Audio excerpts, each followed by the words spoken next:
Winston-Salem, North Carolina is a city with a rich history of reinventing itself. Here you can wine and dine back in time, or raise a glass to the future. Witness history in the making, or savor the present moment. That's why you'll love visiting Winston-Salem. Our past is present, our future is bright, and our city is yours to explore. Look forward. Travel back to Winston-Salem. Good evening, race fans.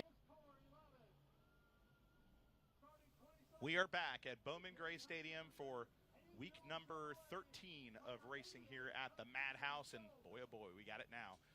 Twin 25 for the Brad's Golf Car NASCAR Modified Division. Let's give you the starting lineup for the first of these twin features tonight. Starting on the pole in the QRC HVAC, Carolina Drilling, number 4 from Walnut Cove, North Carolina, it's Jason Myers. And to the outside of the brother front row is the driver of the Backyard Leisure's Citrus Safe, number 1, it's Burt Myers. It's the Q104.104. Brandon Ward out of Winston-Salem starting third, and in fourth, the Hayes Jewelers Jerry Hunt Supercenter 83, the Rocket Tim Brown out of Tobaccoville, North Carolina. Starting fifth tonight from Wahlberg, North Carolina, the Dans Sandwiches, Brad's Golf Cars Modified, number 75 for the veteran Lee Jeffries. And to the outside, last week's hard luck driver, he ended up in the water barrels today. In the number 44, he's got his red car back, the iHeartRadio machine. It's Daniel Beeson. Superman, John Holloman the fourth, and the 69 rolls off from the 7th position into his outside. It's the 91 out of King, North Carolina, Junior Snow. Starting ninth, the number 3, the E-Metals machine. It's the Flying Taco, Danny Probst. And to the outside, the Mayberry Bullet from Mount Airy, North Carolina. It's John Smith. 11th on the grid from Poptown, North Carolina. It's the 5 of Randy Buckner. And it's Chris Fleming, the points leader, starting in 12th out of Mount Airy. Starting in 13th, the number 14 of Slate Myers. Into the outside, another generational talent, the number 13 of Luke Fleming. Kyle Southerner looked for a better week this week than he had last week. He'll roll off from 15th, the driver out of Walnut Cove. Gerald Robinson Jr. from Winston-Salem starts 16th. The Jerry Hunt Supercenter Leonard's number 55 starts next from Wesley Chapel, Florida. It's the Flying Floridian, Jeremy Gershner. To the outside, the Turn and Burn Hobbies, number 72, it's Bryant Robertson. Teammate to Lee Jeffries, Susan Harwell rolls off in the 77 from 19th, and Brandon Butner in the 35 starts 20th. Rounding out the rear of the field will be the number 99 of William Crabbe Smith, Ethan Stoltz in the 88, and the number 6 of Corey Levette. Well, folks, we're going to make a little history tonight. March of 1977, a band named Foreigner put out one of their most popular songs, and it's tonight's theme. Quote, "It feels like the first time. For as long as the stadium is raced, NASCAR auto racing, a Myers has been circulating the famed quarter mile. The first time in 1949, it was the brothers, Bobby and Billy Myers. Tonight, a 4th generation of the Myers racing family is set to take launch. 15-year-old Slate Myers races the Twin 25s on the same track as his father Burt, who's a 10-time champion, a 90-time stadium winner. But it wasn't always smiles and checkered flags for Burt. Everyone starts somewhere. Burt's first start, July 9th, 1994. The Budweiser 100 for the NASCAR Modifieds. His dad, Gary Myers, was also in the race, and he was an ace at the time in the modified ranks. But 19-year-old Burt, he finished 14th that day, tucked right behind James Call, the veteran race car driver in the running order. Burt took home $305 that night for his finish. The winner that night came from 5th to 1st to take the win. His name, Philip Smith. Here's the irony. Philip, one of the all-time greats at Bowman Gray, a 46-time winner in the division, ironically became Burt Myers' biggest supporter, a car owner. Great irony right there. He's pretty much a member of that Myers racing family. So tonight, as we watch the debut of a 4th-generation star, just remember that everybody starts somewhere, and success doesn't come always right away. That high school kid is going to be circulating the famed quarter mile for the first time. And for him, it feels like a lifetime. But tonight, together, father and son, a family legacy will make history. These are the drivers that live by the grace of God and 600 horsepower. The Brad's Golf Car NASCAR Modifieds are green on a false start. The Myers brothers couldn't even get it right for us. I think they were so excited to get going now that there are 3 of them in the field now. Right. 3 of them, right? How about this, folks? This is history right here. A 4th-generation sports family racing in NASCAR tonight at Bowman Gray Stadium, and 16,000 people here and worldwide on Flow. We're witnessing it tonight. The modifieds fire off at turn number 4. The race is on to the south turn. Myers brothers side by side. Jason Myers gets the lead. Ken Burt tucked down into second. Brandon Ward says, no thank you. I'm going to put my nose in there. I'm going to get that spot. Ward's got it, and look who's right behind Brandon Ward. Tim Brown is there too, as we have an incident in the north turn to bring out the first yellow flag, and it's Chris Fleming, yes. The points leader, the showstopper, has stopped the show in a way that he doesn't want. And oh boy, the fans are on their feet.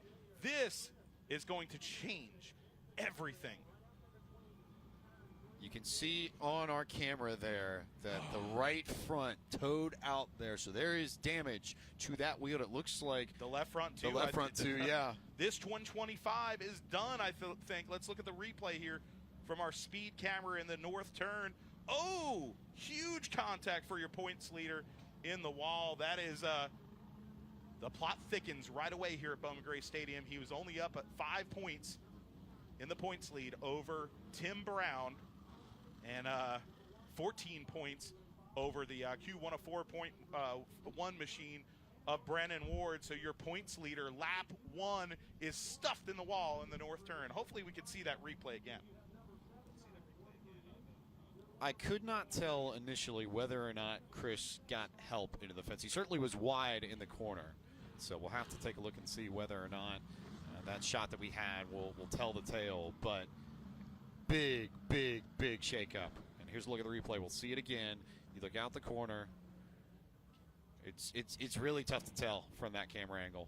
Yeah, really tough to tell. I know it looked like they were carrying a lot of speed into the turn. John Smith might have been underneath him there, the Mayberry Bullet in the 07 machine. Hard to really tell and diagnose from that shot what exactly happened. But Heartbreak Hotel for your points leader under the sunset here at Bowman Gray Stadium. The Guaranteed Automotive Group number 16 is being towed off with extensive damage behind the field house, and a very dejected Chris Fleming sitting behind the wheel. Hey, folks, remember it's twin 25s. He will finish tonight. Let's look how many cars are on the track. It looks like he'll probably finish in that 23rd, yeah. 22nd, 23rd spot. So if he wins, they'll take the average of those finishes. So he can still get a somewhat decent night, but that's going to take a miracle because the invert's not going to be the full field. So it's going to take a miracle in these twin 25s for him to recover. I presumably say it's safe to say that he possibly will lose his points lead tonight. Feel like that's a pretty safe bet when you consider the damage that they're going to have to repair in between the modified features and then the tall task. They're trying to get the car set up the way that it was before the damage, just to try and get it in competitive condition. It's doable, but it's not easy. Yeah, and the good thing for that crew is they're second and fourth, the modified division, and there's a Sportsman 100, the Colors Edge Sportsman 100 sandwiched between, so that's going to give that crew the time that needs. I'm talking some really good old school veteran modified people on that Crab Smith team right there that are going to be working on that car. Remember, he could also hop in the Crab Smith car, so that's an option as well if there was more damage than they can repair. So single file restarts for you tonight for the twin 25s, 2 laps on the Colby's Roofing and Gutters scoreboard for the restart here. 2 laps on the board. That is corrected on the scoreboard now. And here come the Myers brothers to the loud pedal. 1, 2, 3, 4. Myers, Ward. Look at Lee Jeffries there, putting the bumper to Tim Brown on the exit of the south turn. But they have stretched it out amongst that front 4. And some good battles just a little bit further back, too. Well, at the front, it is all Myers brothers. Jason Myers been scoring a lot of wins this year. And Burt Myers has been the one saying, I'm not racing for points all year long. He was at the top of the point standings until a few weeks ago when the bad luck started to begin for Burt Myers. And right now, all he wants to do is get that car to the front, but he's going to have to get around little brother to do so. He's been putting the bumper to him, especially the north turn, the last few laps. So I don't necessarily know if this counts as any sort of Philadelphian brotherly love sort of thing, because Bert's not letting Jason get away easy. Burt Myers with 2 wins on the season. Oh, we have a spin, and it is Slate Myers in his full-fledged modified debut. The number 14 has gone around in the South Turn. Slade's been racing a lot this year. He's been racing crate modifieds and all sorts of things. He's been coming here every week and practicing this modified number 14 in the morning sessions here. And they've let him make a start or two, okay, with old tires and just, hey, start the race in the back and, you know, just get a few laps just to get the feel for being out there. But this, folks, is his full-fledged first attempt at a full modified race tonight. So history being made, fourth-generation star right there. Very likable young man, a high school student, and somebody who we all knew it was going to happen at some point. So Slate Myers making that first start tonight, a student at the Baptist Christian Academy High School. One to go here coming from the pace car. But yeah, no, just really cool when you think about first families of this racetrack. The Myers may be the very first that come to mind. Yes, I mean, since they started it, you know, they're one of the OGs, okay? As we would say in the you know, if you got some rap game, you know, clearly I do. 6 laps on the board. That's a very Myers number indeed, as Jason Myers takes the green with big brother Burt and his famed orange bumper to his backside. A little bit tighter amongst the front bunch that time. Also keeping an eye on Lee Jeffries there in 5th, who's been pretty aggressive trying to get to the inside of Tim Brown as well, but it's still Myers, Ward, Brown, Jeffries, the top 5.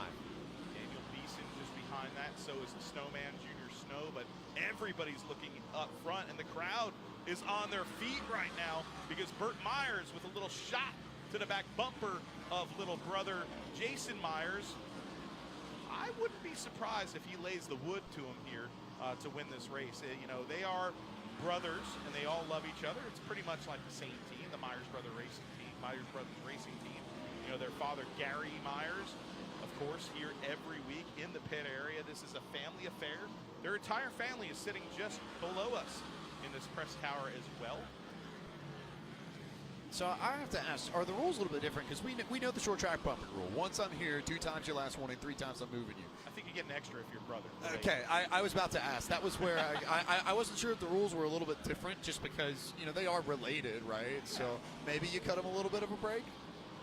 I don't know. I mean, I grew up in you know, going to races up in Long Island, Connecticut, and I remember seeing Ted Christopher dump his twin brother, Mike Christopher, to win a race. So I wouldn't be surprised here. The guy that's in the catbird seat right now, though, is right behind that number 1. And that's the number 104, the 04, as you'd like to say, of Brandon Ward. And I guess the question, if you're Burt, is there a way to bump Jason in such a manner that you get the lead, but you don't leave him high so that Brandon can get around him, but yellow flag is out? The Tobacco Ridge, number 9. Kyle Southern has spun out of turn number 4. He was involved in that scary incident last week with Daniel Beeson into the water barrels, tire barrier, and concrete there, and almost behind, in between the wall and the field house in turn number 3. So that number 9 spun in the infield grass right there, and a tough day. And you see Jimmy Brown and the crew going to see if he needs a push. But you were saying, is there a way for Burt Myers to get around his brother? I guess you'd mean cleanly with the bumper, because you're going to have to at this point. That car, that 4, is so fast, you're not going to get around him without a little suggestion. And it doesn't mean dumping, but if you get him just right, it's really hard to do in these cars. It's so sensitive. But if you can get him just right to just upset the car a little so it steps out of the groove and you can get the traction to pounce, that's how you get him. But it's a very risky venture. It's one thing when you have a arch rival or somebody that you really don't give a darn about. You're not going to see them all week in front of you. But these guys share a race shop. It's a little more sensitive. Little bit. And the word that comes to my mind is art. There's almost an art to it in getting it right, because it is so difficult. And then, you know, we talk about points here at the end of the season. You think of, if you get this bump wrong on Jason and send him back to 3rd, 4th, then that gives points to Brandon Ward, that gives points to Tim Brown. So there's a big risk reward that you have to weigh if you're Burt Myers, and I certainly don't envy the position that he's in, having to make that decision of how you go about the final 10, 11 laps of this race. Currently 14 scored on the big board here at Bowman Craig. Well, not for nothing. We all talk about Burt Myers, but You know, this year we should be talking, I think, a little bit more about Jason Myers. You know, we got caught in that because Burt is always the magnet. Okay, he's the media darling. He's the good guy, the villain, all wrapped up in one as we go green here. But Jason Myers, with his 3 wins this year, and the way that team has gotten that number 4 to handle, I mean, that car is one of the most stout cars in this Brad's Golf Cars Modified division. Do not sleep on the 4. I think that's the easy thing. If you've been coming to the stadium, you've been paying attention, you've been watching on Flow Racing, you know how strong Jason can be, even if he doesn't always have the limelight, but he's going to have a challenge from his brother. Burt is still right on his rear bumper, working away inside the final 10 laps of this first modified feature. One brother leading the way, and he drives a UPS truck. The other brother works full-time in the Myers Brothers Racing Shop, and he's right behind him, applying a little nudge coming out of the north turn. Brothers Myers up front. Brandon Ward right behind him, trying to see which way is he going to go? What's going to happen? Or is he content with riding in 3rd position because he is trying to chase this points lead, and right now he is 1 spot to the good of Tim Brown, who's in 4th. I'm watching. A big shot right there by Burt Myers, upsets the number 4. Jason Myers hangs on to it down the backstretch. This closes up the top 3. Burt has to be careful because that almost opened up the inside lane for Brandon Ward. He just about took himself out of 2nd and sent himself back to 3rd. But the big bunts have been coming in the south turn. That I've noticed. So let's watch that over the last few laps here. Coming to lap 20. 5 laps to go. The fans now are starting to get on their feet in the closing stages of this Twin 25 number 1. The Brothers Myers up front. Brandon Ward now on the backside of the number 1. Sitting, waiting. I think your thought from earlier, Matthew, is right. That Brandon's just sort of waiting to see how this pans out. Just going to try and take advantage of whatever calamity and chaos that may develop amongst the Brothers Myers up front. Well, opportunity knocks, and sometimes it's going to come from a knock in front of you and not one that's created by yourself. And right now he's wishing on a little bit of drama maybe in front of him. 23 laps on the board. Jason's been able to put just the slightest bit of a gap. I also, you see, he went a little bit higher there in the center of the corner just to avoid the bump from Burt, so he's responding. The white flag is out. Jason Myers, one more trip around the famed quarter mile. Burt Myers to the backside. Will it be brotherly love or brotherly shove in the north turn? Bumper tag coming out of turn number 4. Win number 41 for Jason Myers. What I love about what Jason did on that last lap, he backed up his corner exit and waited to get on the gas. He essentially absorbed the bump from Burt so that the bump wouldn't do anything, and once he knew he was okay, that's when he went. It slows your lap time down a little bit, but situationally, it keeps your rear wheels underneath you, and that ultimately is a big part of why Jason Myers is headed to Carolina Wood Floors victory lane. Jason Myers, your winner. 2nd, Burt Myers. Brennan Ward, 3rd. 4th, Tim Brown. 5th, Lee Jeffries, and a nightmare for your points leader as he sits behind the field house having to watch it all. And he'll have to watch as Jason Myers gets the checkered flag, and he'll circulate the quarter-mile oval with the famed Bowman Gray Stadium checkered flag. A 41-time winner at Bowman Gray Stadium, a 4-time winner in the year 2023. What a season so far for Jason Myers. Or 4, the 4. Yes. That's number 1. For Number win 41, number 41. which is also a number that the Myers family has used once or twice. So, and then, of course, the number 14 makes his debut tonight, Slate Myers. It's a very Myers night here on Flow Racing. Lucky digits indeed. Lucky digits indeed. Jason Myers about to pull down into Carolina Wood Floors victory lane. Throngs of people are there down there. The family, the friends, they're all climbing over the wall to get in the pictures. We'll throw it down to Randy Pulliam in victory lane. This is good. They're going to have a draw, folks. The draw will determine the invert for the next race, and then the raucous climb out and the family celebration of this modified winner. Let's go down to victory lane. And draws determines where he will start in the second 25-lap event and how the field will be inverted for the second one. All eyes on the scoreboard. The Elite Underground Utility Madhouse Scramble Draw. He draws number 10. Let him hear it as he climbs out of his car, Jason Myers. Jason? Yeah, Jason, I noticed when you went around for that checker flag lap, couldn't help but to notice you had some orange paint on your rear bumper. I wonder who that came from.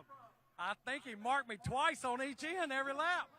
God, he's got a good race car. But I tell you, man, it's just like the other week when if Bert wanted to beat me tonight, he's either going to have to move me, which he bound did. God, he drove a heck of a race, man. I had my hands full just about as much as I ever have in a race car. He was knocking me around and doing everything he could do.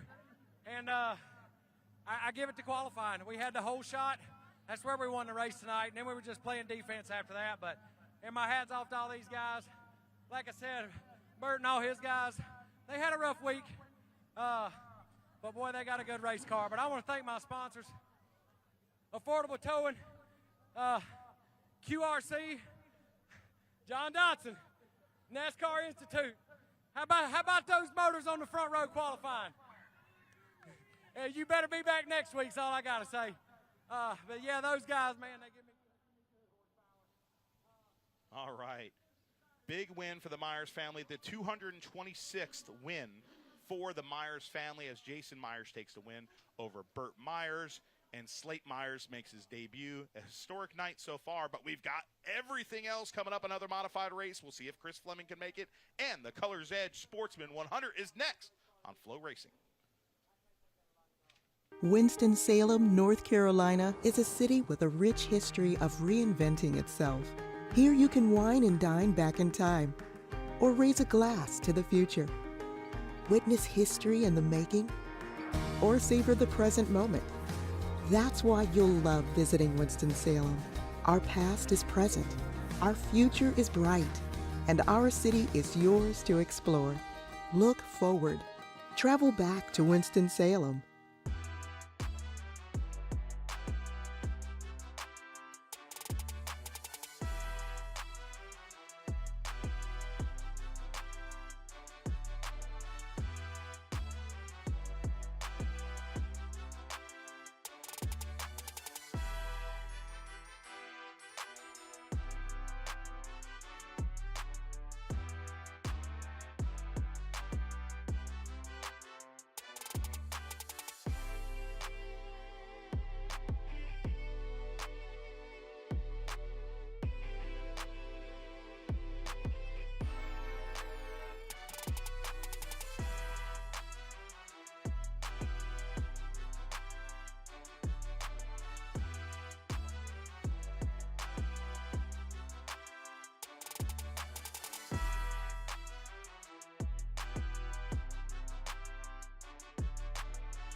Oh, boy.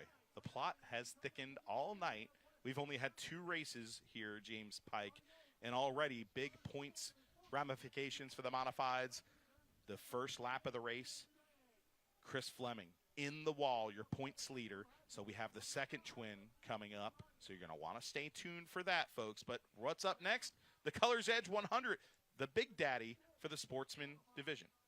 This is a really fun points battle amongst the 4 divisions. Maybe the most fun that we have coming into this evening because we've seen it tighten up consistently the last 2 times we've been here. Both Zach Orr and Riley Neal have closed in on Chase Robertson, and that gap has just ever so little has grown smaller and smaller and smaller, right? And Riley Neal, you look at him in third, Riley Neal has really, really emerged here We all knew he has the talent to be a superstar, but what he's doing in the points now with that climb and the pressure now for young Chase Robertson, the sophomore driver, whose points lead has been eroding. But then you look at Michael Adams, 4th in points. He's kind of, I'd say, out of the picture. The big win last week to put him as the top gun of the division with 5 wins. But there's a little rivalry between Michael Adams and Zach Orr, who's 2nd in points. And in practice today, I was kind of watching. They were all over each other in practice, so something to watch out for in this race. So as we get set, the cars are now on the front stretch, and we're going to get set to give you the starting lineup as Randy Pulliam is getting this crowd hype here for the Sportsman 100, the Colors Edge Sportsman 100. Of course, the Sportsman 100, then we'll have a 40-lapper to close the season, double points next week. Let's give you the starting lineup. On the pole, one of the most polarizing racers in all of Bowman's Gray Stadium action, the walkabout flooring, Mark Robinson for governor. Number 2 from Walkertown, North Carolina, it's Amber Lynn. And to the outside, the number 55, the Jerry Johnson Performance Machine from Winston-Salem, North Carolina, it's the Orr, Zach Orr. 2 of the top 3 drivers in points in row 2 to the inside from Winston-Salem. It's the 31-year points leader, Chase Robertson, and the Jerry Hunt Super Center machine. And then the real deal, Riley Neal in the 07 starting to the outside on 4th. He's from Walkertown, North Carolina. Starting 5th tonight in the Duggins Welding 03. The black car that looks like the L.A. Raiders. Winston-Salem, North Carolina's Sterling Clements. And to the outside, the young racer with the Tri-County Real Estate Machine, number 54, it's Braden Mills. Spencer Martin out of High Point, North Carolina, rolls off from the 7th position into his outside. 8th on the grid from Lexington, North Carolina, the number 28 of Nate Gregg. The Black Infinity Insurance Group, number 22, lines up in the 9th position. That's the driver from Advance, North Carolina. It's Wesley Thompson. And to the outside, in the Wade Interiors, number 12 from King, North Carolina, it's Donkey Strong, Justin Taylor. 2 stadium stalwarts in the 6th row to the inside. Tiger, Tommy Neal out of Walkertown, North Carolina. To his outside, the 98, Billy Gregg from Lexington, starts 12th. The next row is a row of a youngster and a veteran.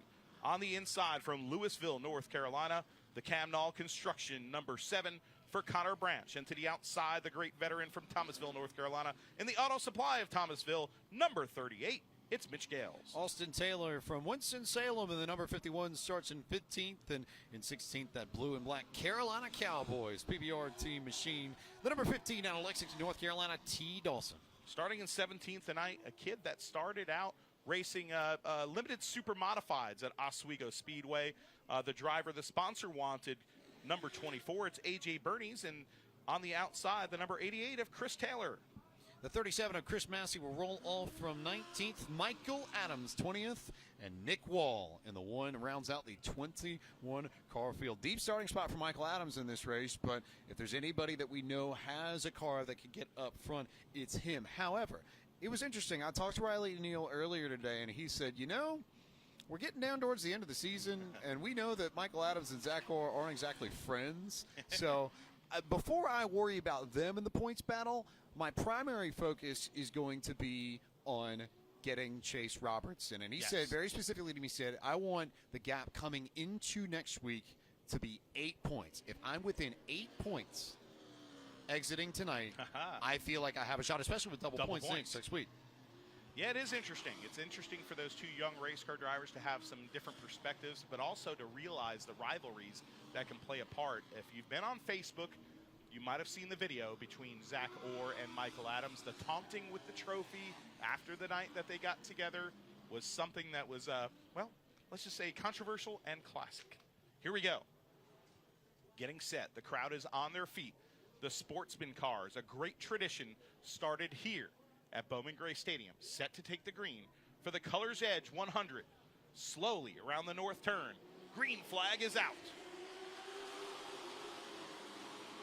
Solid jump there for Amberling, and to try and shove Zach Orr just a little bit high there, but he'll get in line right in front of Chase Robertson, who tries to go down to the grass to maintain some sort of real estate on the inside, but it's just not quite there. So get the 55 as Zach Orr into second. Robertson going to take third over Riley Neal, who's got a pretty good fight with Sterling Clemens going on for fourth.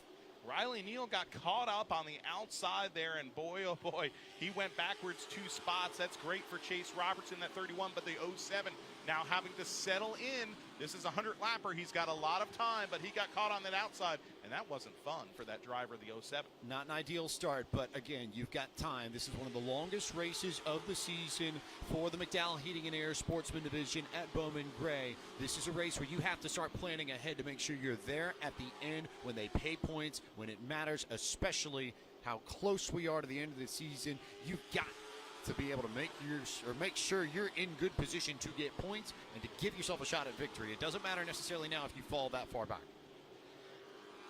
Right now you're looking at the number 2, there it is, the number 2 of Amber Lynn, who is leading this field for this 100-lapper. Zach Orr, one of the most aggressive drivers at Bowman Gray Stadium, sitting in the second spot. Will he be aggressive in the closing stages of this race? And Chase Robertson, who's not had the greatest starting spots over the past month and has had to really battle his way towards the front. And uncustomary, we've seen him getting into people. This driver has been known in his young career for being very clean and keeping that 31 clean. Last week, he got into the number 55 in the first race, causing extensive damage to the 55 and sending him behind the field house for some repairs. So let's see what happens here during this race. If there's any sort of bad blood from that contact, I don't know. You would think then, if you're Chase Robertson and just sort of following conventional wisdom, that at least in the beginning you may give Zach Orr a little bit more room just to make sure that you don't ruin this race early. Kind of kid gloves? What do you think? Yeah, something like that. But just, don't put him in a Chris Fleming type situation where you're done on lap 1 sort of thing. Some lap traffic in front of these two. Chris Massey. Oh, we got a spinner. Amber Lynn was not waiting at all for space, immediately turns the lap car and spins that around to bring out our first yellow flag of the evening. I think that's Mitch Gales out of Thomasville, but just stayed in the bumper on the exit of the south turn and never let go. Well, I saw the lap traffic approaching, and I just looked down because I saw my phone light up, and I saw the spin, and boy, oh boy, you see it right here on your Flow Racing replay. Amber Lynn's not waiting for anybody. She just said, okay, you slowed up right in front of me. You didn't get out of my way. Well, guess what? I'm going to help you get out of my way. So what kind of statement does that make to the field if you're a driver and you see the leader do that on lap 10 of 100? Amber Lynn doesn't need to make statements. Throughout her career, she's been somebody that's, well, let's just be honest. I think, personally, this is just opinion, at times, she's been bullied in the street stocks. At times, she's been bullied here. And I think she's had to overcompensate. I remember early in her career, she was driving way further than her car's abilities, almost overcompensating there. But as she's become a veteran race car driver, she's toned that down a bit. But one thing that she hasn't toned down is that aggressiveness. Okay, if she thinks that she's getting pushed around or if somebody's in her way, she is usually the aggressor. And she doesn't have one word in her bones. You know what that word is? Timid. It does not exist in the mind of that young driver.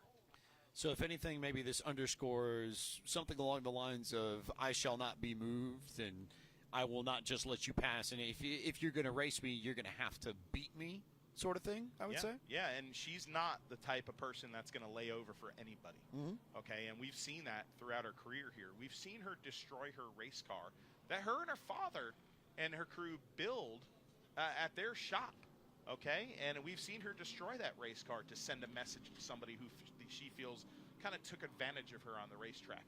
She is not a pushover whatsoever, and that's why she's one of the most polarizing race car drivers this division, or Bowman Gray Stadium possibly, has ever seen. So I think the mental effect of that will be very interesting, whether or not the field takes note of that and whether or not they say, okay. Well, they all know. Well, if they didn't remember, a little reminder, maybe not the worst thing in the world. No. Well, lights are out on the modern Chevrolet Pace vehicle here. We'll have something set for you here that we just didn't talk about, but it just happened. The cone, you see the flashing lights there. Oh boy, that's right, 100-lapper, we get the cone. So choosing the outside here to mix things up a little bit is the 03 car of Sterling Plemons. So Zach Orr decided to take the bottom and stay behind Amber Lynn. The one taking the big swing here is the number 03 of Plemons on the outside. Let's see what happens here as we go back to green.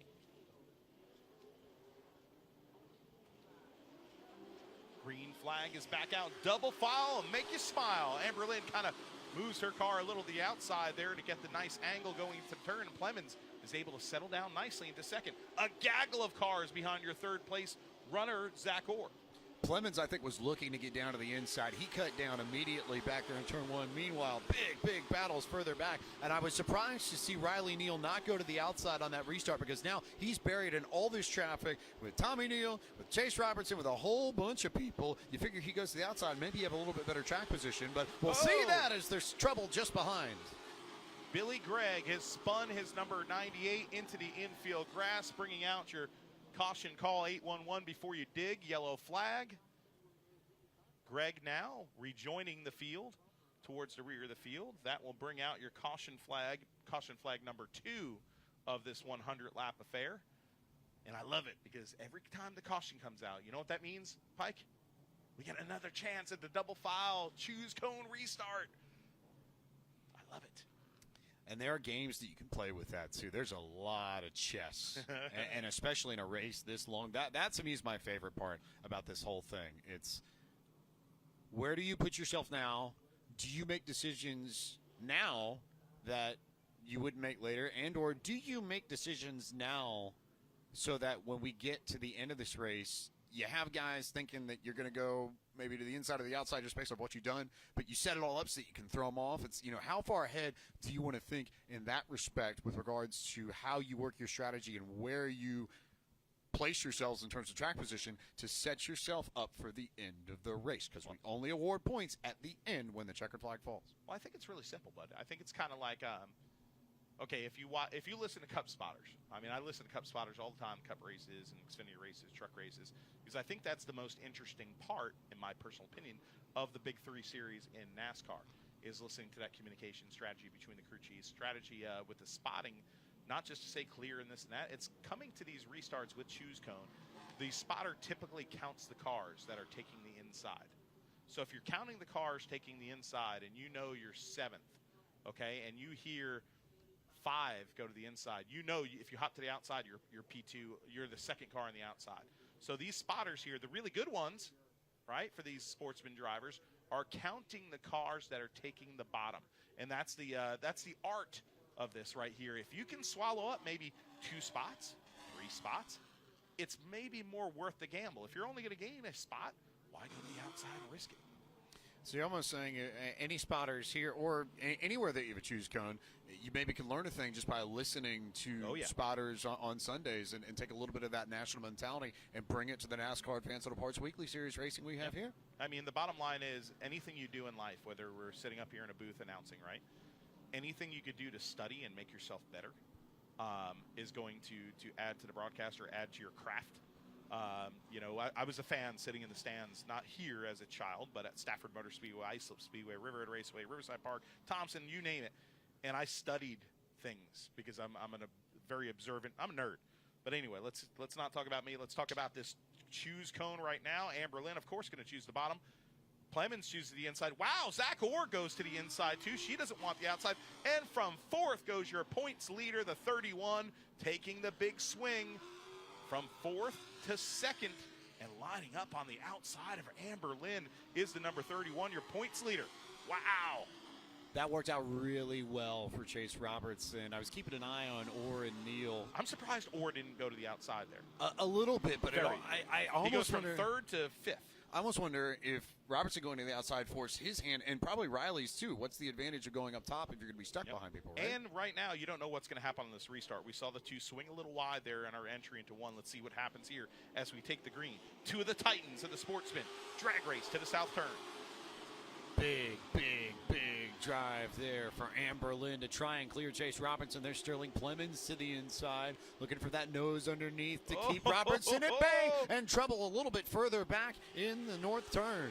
Michael Adams has gone around last week's winner, but more importantly, your 3rd place man in points, the real deal Riley Neal, has been involved. Yellow flag is out, lap 22, and big fire there coming out of, it looked like the carburetor area of the cowl there for A.J. Burney's number 24, a little excess fuel there.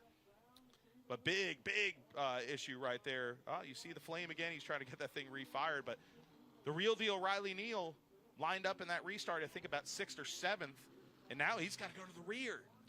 Yeah, to the rear, and also as he came down the front stretch, I saw that right front fender was caved in a little bit. I'm not sure if it would constitute and or cause a big tire of some form, but it's definitely knocked in, and you can see it here on the left front too a little bit. We'll get a good look at the replay and see what exactly happened. My gut told me this was racing deal, and there's help. Oh, he further ran him back. over. Yeah, no, it was one of the Gregs that got into Riley Neal, who then got into Michael Adams. So Adams was just purely a pinball, and Neal largely was too. Wow, that was interesting. I kind of thought Riley Neal ran him over, but I want to look at that because I didn't see the 28 get into him, and you might be completely right there. I mean, Bowman Gray here, it's so tight to see it. Let's see if we can get a look at the beginning of that, and you see the 07 right there on the right side of your screen, and yes, Nate Gregg jacks up the back, lifted the rear wheels up, and nowhere to go for the 07. He got into Adams, and they go spinning around. That, to me, is a textbook example of first lap after the restart, everybody trying to fight for a spot on the inside, and everybody will drive a little bit deeper into the north turn than you normally would under green flag conditions just to try and get a nose underneath somebody. So I think it's a racing deal that's unique to Bowman Gray, but I don't think that's any more or less unique than some of the other incidents that we've seen throughout the years where everybody just comes together into the north turn first lap after restart because they just want the inside that much. That was a little aggressive by the 28. Let's just call an apple and an orange and orange. There is that too. But it's Bowman Gray Stadium, baby. I mean, it's a racing around a football field, and Michael Adams is going to take his number 19 to the field house, behind the field house now for a little bit of adjustment repair. Don't know if he has a flat. It didn't look like it, but he will go behind the field house here. I will note that the 24 has refired and rejoined the field. A.J. Bernies, the yellow and red number 24, former competitor at the Oswego Speedway, another racetrack that's on the platform of Flow Racing. And, he actually practices and tests. He works with working on and practicing historic sports cars. So it's kind of a unique thing. And, when he has time, he and his longtime girlfriend, they tow that car on an open trailer here to Bowman Gray now that they've moved to North Carolina. And they love competing here at the Madhouse. And, because you pull out on this racetrack and you see it. You see 17,000 fans if you're racing in front of them. Look, anybody that can wheel or has experience or has done anything with a super modified has my respect. Those things are bad to the bone. No question about it. So that's for sure. It's a neat story, and to have that kind of reach to come down here to Bowman Gray and come from Oswego down to Winston-Salem, pretty neat. But we have a choose cone back out, and we'll have a lineup to set here coming to the green flag quarter of the way through the race. 31's going to choose the top. Oh, he does. What? No! Last second he dives to the bottom. Oh, what a fake out there by Chase Robertson. I thought he'd be nuts to choose it.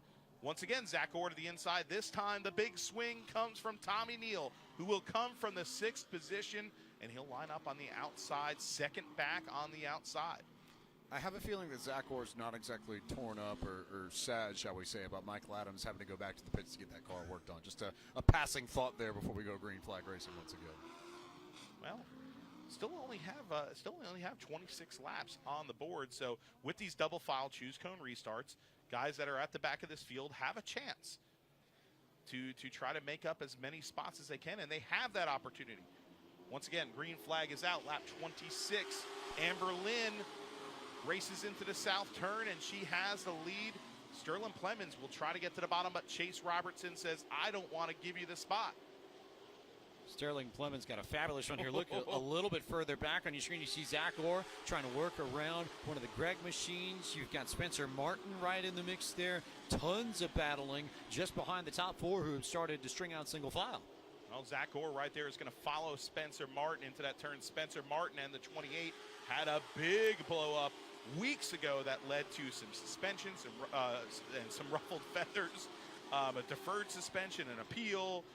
It was a whole mess, but Spencer Martin back in the action here in the Sportsman Division. Zach Orr moves into the 6th position now behind Spencer Martin's number 5. Martin cleared to 5th, Orr to 6th. They really have spaced out nicely here, so this is going to become very quickly about who can start setting consistently fast lap times, who can start closing in the gaps underneath people, but we may have a battle for 3rd. Look at Tiger Tommy Neal all over the rear bumper of Chase Robertson. Chase Robertson has a handful right now. He's trying to run smooth, consistent laps, and so is Amber Lynn at the front of this field, and she has a handful because Sterling Plemons' car has woken up now and is showing a little aggression of his own all over the back bumper of that number 2 machine. Keeping an eye on how these cars rotate through the center of the corner. It looks like the rear end of Amber Lynn's car is stepping out from underneath her just a little bit more than Sterling Plemons. Plemons' machine looks a bit more planted on corner exit. Show over 5 laps, over 10 laps. How does that factor into things up front? Something else to watch for as we start clicking off green flag laps. As we say that, some great drive by Amber Lynn off the corner, and she lengthens her lead right now. Single file pretty much all the way around this quarter-mile oval. I think we have a black flag out for Braden Mills, but we're keep on rolling. 35 laps in. Amber Lynn is your leader. Second place, Sterling Plemons. Third place, Chase Robertson. And the Tiger Tommy Neal in fourth. In fifth position, Zach Orr, Spencer Martin, Nate Gregg, Wesley Thompson, and Justin Taylor rounds out your top 10. Couldn't tell whether or not Spencer Martin gave the spot or Zach Orr took it, but in either case, Orr was able to jump up to the 5th spot. Meanwhile, that battle with Robertson and Neal continues to grow, and the lap traffic has jumbled things up a bit and back Sterling Plemons up into what is now a 3-car battle for second. Well, that's funny. Yeah, the Amber Lynn goes around the lap traffic, and she got a little bit more respect this time. Let's just say that. Oh, side by side around the lap traffic. That was crazy right there with the Tiger. The Tiger now on the inside. Looks like he has position, but yellow flag comes out. That's going to save Chase Robertson. Do not see any cars stopped on the racetrack, so I don't believe this is a incident yellow. I know there was a black flag going out, so I'd like to say it's either debris or possibly some fluid on the track. No, it is the number 7 car of Connor Branch. Is good job by our camera folks up top there. The Camnall Construction number 7 causes the caution. Big shout out to Lucas and Hope with better eyes on those cameras than I'd had there, because that's about the one blind spot right there. Right by the beer garden. Right. Just because, for those who aren't familiar with the layout of Bowman Gray Stadium, we talked a little bit about it last week, how this is a WPA facility that was built as part of the New Deal, where Franklin Roosevelt gave all sorts of federal money to all sorts of communities around the country to help build public venues to just help jumpstart the economy. So it's got some of that old school architecture. And when you come into the north turn and exit it, the stands there, because this is a horseshoe, they cut in to the racing line of the surface just a little bit. So that small section of stands that creeps up right by the exit of the north turn does block our visibility just a hair on corner exit, and that's exactly where that car was planted up there, and it being all black too, and very Raiders-esque, as you said. Did you know that in early Bowman Gray Stadium, if you look at the aerial of this, the straightaways kind of arc out a little bit more? The early Bowman Gray Stadium, they did not arc at all. They were very straight. So it's changed a lot, but amazing history there that you just mentioned. And, of course, Bowman Gray, the R.J. Reynolds executive who passed away, and his wife donated this land so that could actually get built. There's just so much incredible history here in the city of Winston-Salem, North Carolina, your hometown, and a place that I know everybody from Winston-Salem is so proud of. Oh, yeah. No, fun fact, speaking of the Reynolds, the headquarters in downtown Winston-Salem, not far away, now it's a hotel. Before, it was the best example of Art Deco architecture in the city, but it was also the prototype for the Empire State Building in New York City. I did not know that.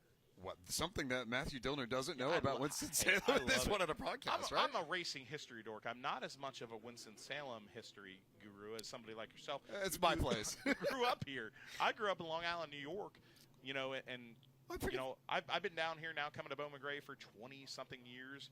This is my home track now. Before we started doing this broadcast here, when I was working in the Cup Series, I'd worked 33 of 36 races. Do you know why I wouldn't work 36? Sometimes I work 30. Do you know why? I'd come here, and I come with my friends. And then when I got married, I'd come with my wife, here to Bowman Gray Stadium. And then when I had a child, I started bringing Hudson right here to Bowman Gray Stadium, because just as my father took me to the races growing up at places like Islip and Stafford where I lived, now I live here in the great state of North Carolina, and I take my child to great places like Bowman Gray Stadium. Choose cone is out. Let's go. Amber Lynn, of course, going to choose the inside. Let's see if Plemons puts it on the top. He's faking to the top. He goes to the bottom. And Chase Robertson stays to the bottom. Who's going to be the opportunistic person? And it's going to be the aggressor, Tiger Tommy Neal. Keeping an eye here a little bit further back on Riley Neal and where he goes. He's the other player in this championship fight. Michael Adams happens to be right behind him, and they both go to the outside as I thought they might. So here's the opportunity to jump up. It's sort of the inverse. I was talking with Casey LaJoy last week, and he told me that when Corey LaJoy won in what was then the K&M Pro Series here, they just went inside, inside, inside to get track position and eventually found their way up at the front. But for those two, you might want to go outside, outside, outside to get the track position back. Well, we have some aggressors on the outside right here as we take the green. And remember, the front row right here, they had a tussle just a few weeks ago, so some bad feelings between them. Are they still there? Side by side down the backstretch going into the north turn. Amber Lynn on the outside, the master, the Tiger Tommy Neal on the outside. The fans are on their feet. Two of the favorites at Bowman Gray Stadium are tussling here around the quarter mile. How much room do you want to give these two if you're Sterling Clemens in the event that they get together? The answer, absolutely none. That was a shot, I think, that he gave to Amber Lynn, and now he's alongside Tiger Tommy Neal for the second spot and leans into him going into the south turn. And I think that's T. Dawson who has brought out the yellow flag. It is indeed the Carolina Cowboys machine over in the north turn, starting to make his way back towards the start-finish line. But T. Dawson goes around, brings us on a yellow, lap 45 of 100. Look at the fans giving them the bird salute there coming around the turn. I think they didn't like seeing that yellow flag because they liked the battle that was on the track right there. And I'll tell you what, Tommy Neal hung it on the outside and really showed some gusto there on the top. That's not easy to do, folks, here around a very flat quarter-mile racetrack, to hang on the outside like that where there's, not as much grip. And you also have the marbles on the racetrack that get underneath the tires. We say, a racing fan is sitting there going, what the hell are you talking about, Dylan? Marbles? There's no marbles on a racetrack. And what do you think, there's jacks out there? No. But the rubber that chunks off these race cars on the inside groove moves up. So the further up you go on the racetrack, folks that don't know racing that well, and you're maybe watching on Flow Racing, it creates these little chunks. And it's like if you stepped on a marble, the car will slide. Okay, like you'd step on a marble and you'd slip and slide. So if you get out of that racing groove on the outside, it's a little treacherous. My brain always thinks of Charlie Brown and the football and just sort of slipping in that sort of visual. It's sort of like that, right? Yeah, I'd say so. Who's Linus? No, I'm just kidding. I'm going to take a sip of sun drop before we go choose going here. Right. That's it. I'd have to think about who Linus and Lucy would be in that situation. I guess Is maybe Linus, actually. No, Lucy. Lucy always held the football. Yes. So Lucy's got to be one of the other cars in the analogy, right? So would Amber Lynn be Lucy? In this case, perhaps. I mean, she could be mean on the racetrack. But you got to do it. She likes to be mean to me in the pit area, but it's a joking mean. Right, but I mean, sometimes she's fun. You have to have that sort of edge in you to be able to get to victory lane, though. There is that, right? Well, she's one of the. I'd say she's one of the top female short trackers in America. And that's just, there's no doubting it. In the inside here, the choose cone is out. Clemens takes the outside. Tommy Neal took the inside. Robertson stays inside. Nate Gregg stays inside. Wesley Thompson is the second car to the top. I'll tell you what, Riley Neal just gained a few spots. But, man, Zach Orr, Mr. Aggressor, is taking the bottom every restart, and he's positionally paying for it right now. I think this is the first time that I can remember that Sterling Clemens will be starting on the outside as well. So let's watch that and see how that plays out too. Almost to the halfway point at the Colors Edge 100 here for the McDowell Heating and Air Sportsman Division. They fire off the north turn side by side. Good start for Clemens. Oh, the 21 gets into the 2 there down the front stretch, but Amber Lynn hangs on. Now side by side for the second position. Tommy Neal on the bottom. He has the preferred groove. That was a lift. That was full-on bumper to bumper. Tommy Neal was through Amber Lynn's rear bumper the whole way into the south turn, and now there's a little bit of space there as he tries to fight off Sterling Clemens for second and tries to go chase down Amber Lynn for the race lead himself. A lot of action happening right behind this. You've got a gaggle of cars. Zach Orr, the 22, just everybody is just on these restarts. It's like pandemonium here. Good look here at your top 5, top 6, beginning to spread out a little bit further back. As you can see, Riley Neal is trapped on the top side, just in the corner of your screen. Michael Adams has already gotten down to the bottom as Neal continues to fight from the high side to get back down in line and find some peace and some room. But we have another yellow flag out on the racetrack. T. Dawson is involved in the on the exit of turn number 2 as we watch the 07. There is T. Dawson's machine, and I think that might be Braden Mills on the outside. Hard to get a really good look there, but the fans right there have a close-up look at T. Dawson's machine, the Carolina Cowboys machine, and the Tri-County Real Estate 54. The fans can read the sponsors when they're really close like that very well. This is why I used to sit over there, by the way, outside of turn 2. That was my favorite spot here. It's a good spot. It's a good Great spot. I was always down by turn 1. I think that's section 17, 18, I think, about maybe 3-4 rows up. And I remember the the Q104.1 stadium stocks in particular were great about just blasting rubber into my face. And I'd come home from work and Bob would be like, "You look like you just played the whole pile of soot. What happened?" And I'm like, "I was just sitting down watching this. I'm staying to the end because I like the stadium stocks a lot. I'm really excited for that race a little bit later on tonight. And I'm like, I'm not leaving till the end. If I'm here to see the racing at Bowman Gray, I'm here to see the racing at Bowman Gray." I used to sit on, and I'd tell people, "Where are you sitting?" They'd say, "Where are you sitting tonight, Dillner?" And I'd always do my Mike Herman Jr. impersonation. Mike Herman Jr., the spotter, who raced here as well in the modified division. And I'd say, Section 9 on the bottom. Because he would go on the bottom, car on the bottom, car on the bottom. Yep. So I like Herm, one of my great friends, he was in my wedding, just a great dude. And he raced here in the Brad's Golf Cars modified divisions and almost got him a win one night. He and Brad Robbins got together one night. That was interesting. So back in the day. And so is it a case if you find other Bowman Gray fans, instead of the whole like ASL thing they do there, is it more, like hometown, how many years you've been going to see Bowman Gray racing and where's your seat sort of thing? Yeah, I mean, fans sit here generationally. You'll meet people here. In fact, Tony White is telling me there was a guy, and I got to meet him, sitting in turn 1 tonight, supposedly, that was here at the first race in 1949 as a child. I want to meet this guy. For the love of God, if you watch this race on a replay and you know who this man is, please tell me who he is. Because if you are here to watch Fonty Flock win on the first night of racing at Bowman Gray Stadium, I want to be your friend. So anyway, the choose cone is out, and Amber Lynn to the inside. Tommy Neal ducks to the inside. Here comes Sterling Plemons to the outside. Chase Robertson, your points leader, to the bottom. And Wesley Thompson to the bottom. Nate Gregg's going to choose the top. We all knew that would happen. The aggressive young race car driver, and so does Donkey Strong. And once again, Zach Orr playing it safe. Points racing on the bottom. Michael Adams to the outside. So that could be an interesting reunion. Riley Neal went straight to the bottom after his adventures up on the high line over that last green flag run. That didn't surprise me either. But again, you're buried in the field if you're both of them. You're starting, 6th row? I guess, 11th, effectively, if you're Neal. A little bit of work to do. Let's keep an eye on this restart because the 21 got into Amber Lynn really hard here on this the last restart. Let's see what happens as they fire 56 laps on the board. Once again, the 21's pushing Amber Lynn, pushes him into the 03 of, Sterling Plemons. Mass chaos, cars piling into the south turn.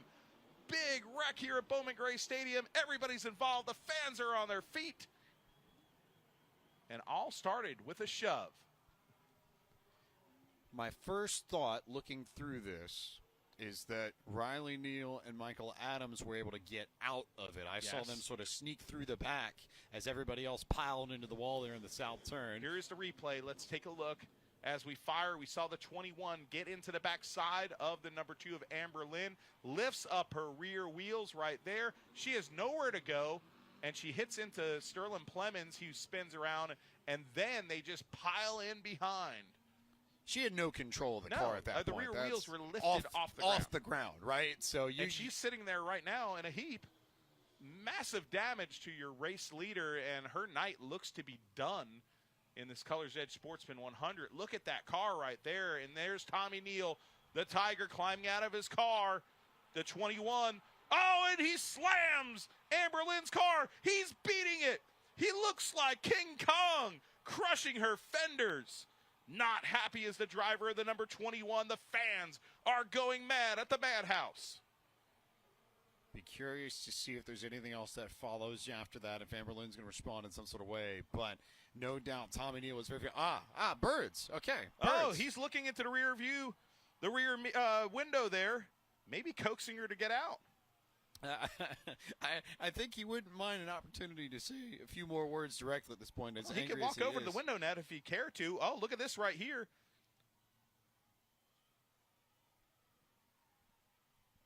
Justin Taylor not happy himself. He's had a bad season so far. He was not happy at all with what transpired there. An innocent victim of that wreck.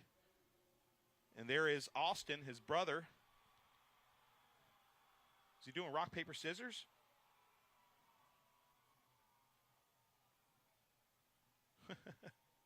Well, that escalated quickly. I'm trying to draw the map of who's mad at who exactly. I assume that was sarcastic. That looked like it had to have been sarcastic because the Taylor brothers are in a heap right now. So is Amber Lynn's car. She is sitting inside of her number 2 machine. Tiger Tommy Neal got out of his machine and slammed the rear of that car. So you would figure then, just sort of doing a little bit of math here, that if Austin was sarcastic, then Justin, we didn't necessarily see Justin go over to Amber, but that you'd figure the brothers would be in the same sort of camp, so you guess he's probably not happy with Amber for whatever reason either, right? Oh, look at this. He's motioning for somebody to come at him. I guess there's some words come from the stands. He's blowing them kisses. The Tiger is playing to this raucous crowd here of 17,000 at Bowman Gray Stadium, blowing kisses, crying, and saying, come on out of the track. Get yourself a car if you want to say something.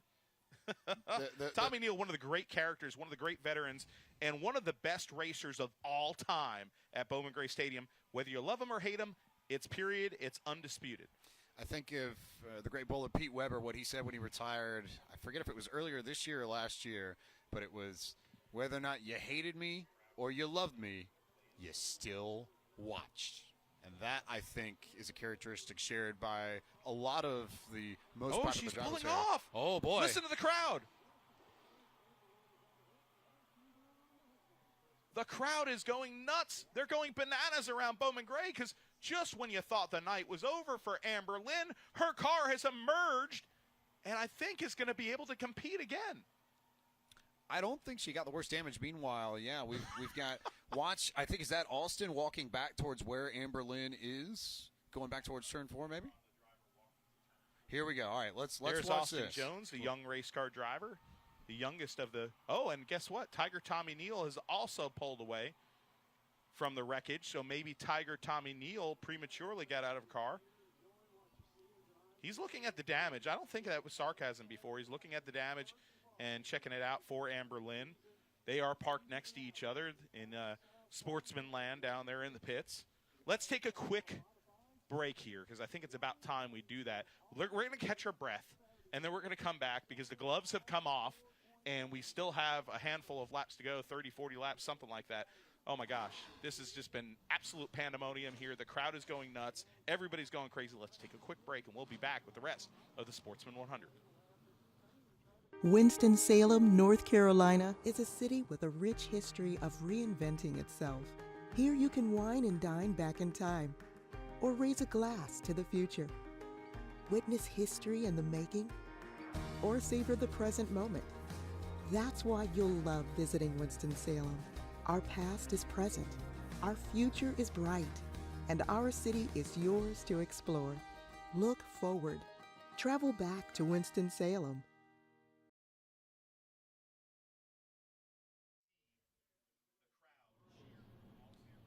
Back at Bowman Gray Stadium here for more NASCAR Advanced Auto Parts Weekly Series in action. The Colors Edge 100 for McDowell-Hegan Air Sportsman Series on the docket here. James Prank with Matthew Dillon, really leading the show here. You're busy working like an octopus with about 5 different items on hand. But oh, look at it right there. Amber Lynn's right side all caved in as we expected. So this is going to be fun to see as she begins to make laps under yellow and as the rest of the cars that were involved in that incident get cleaned up out of the south turn. To see the fan reaction here as they look at the damage and see it for the first time, going to be really intriguing, I think, Matthew. Oh my God, I'm loving this right here because this is what the Madhouse is all about. You're going to see the fans here all the way around this track looking at this car driving by for the first time, and the fans are leaning over the wall right now and cheering and jeering the driver of that number 2 of Amber Lynn. She's a polarizing figure here, and it's for a reason. Nobody's more aggressive than Amber Lynn, and don't count her out. She's not done yet. There was a drink out of, I think, the exit of the south turn that I thought I just saw thrown onto the rail. I saw something come from the sands out there. Well, that's not good. We shouldn't be doing that. Shouldn't, but No, that keep your drinks. Underscores the passion of these fans. But I saw a lot of cheering, so I wonder, I don't know how much of that is how many are fans of Amber Lynn and how many of that are people that just aren't fans of Tommy Neal, but they are going to restack everybody here and get us set for a restart, which is going to come right around lap 60 of 100. So 3/5 of the way through the race. I did math, Matthew. We know we're in a spot when I'm the one doing math. That's a terrifying thought, but getting a good look here at Riley Neal's machine. Remember, he got caught up with Michael Adams over in the north turn and has the damage to both corners of that front fender. Which the right side also is like a can opener by the door as well. Left and right, yeah. So we'll see it here as he crosses here, Pike. Great to point that out because right when this car passes here, you're going to see this damage, and he is third place in points right now. So this is big ramifications indeed. Damage on the 07 car right by that right front wheel. The fender is flared out there right behind the wheel.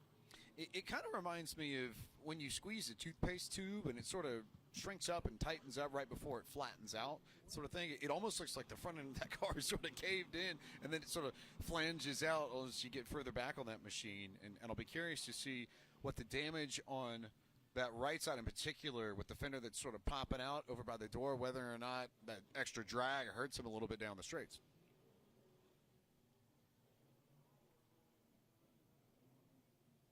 Mass chaos here at Bowman Gray Stadium. This has come down to a points championship, a battle for the lead, contact on restarts, and we saw it all blow up on the last restart. We kind of knew that it was coming.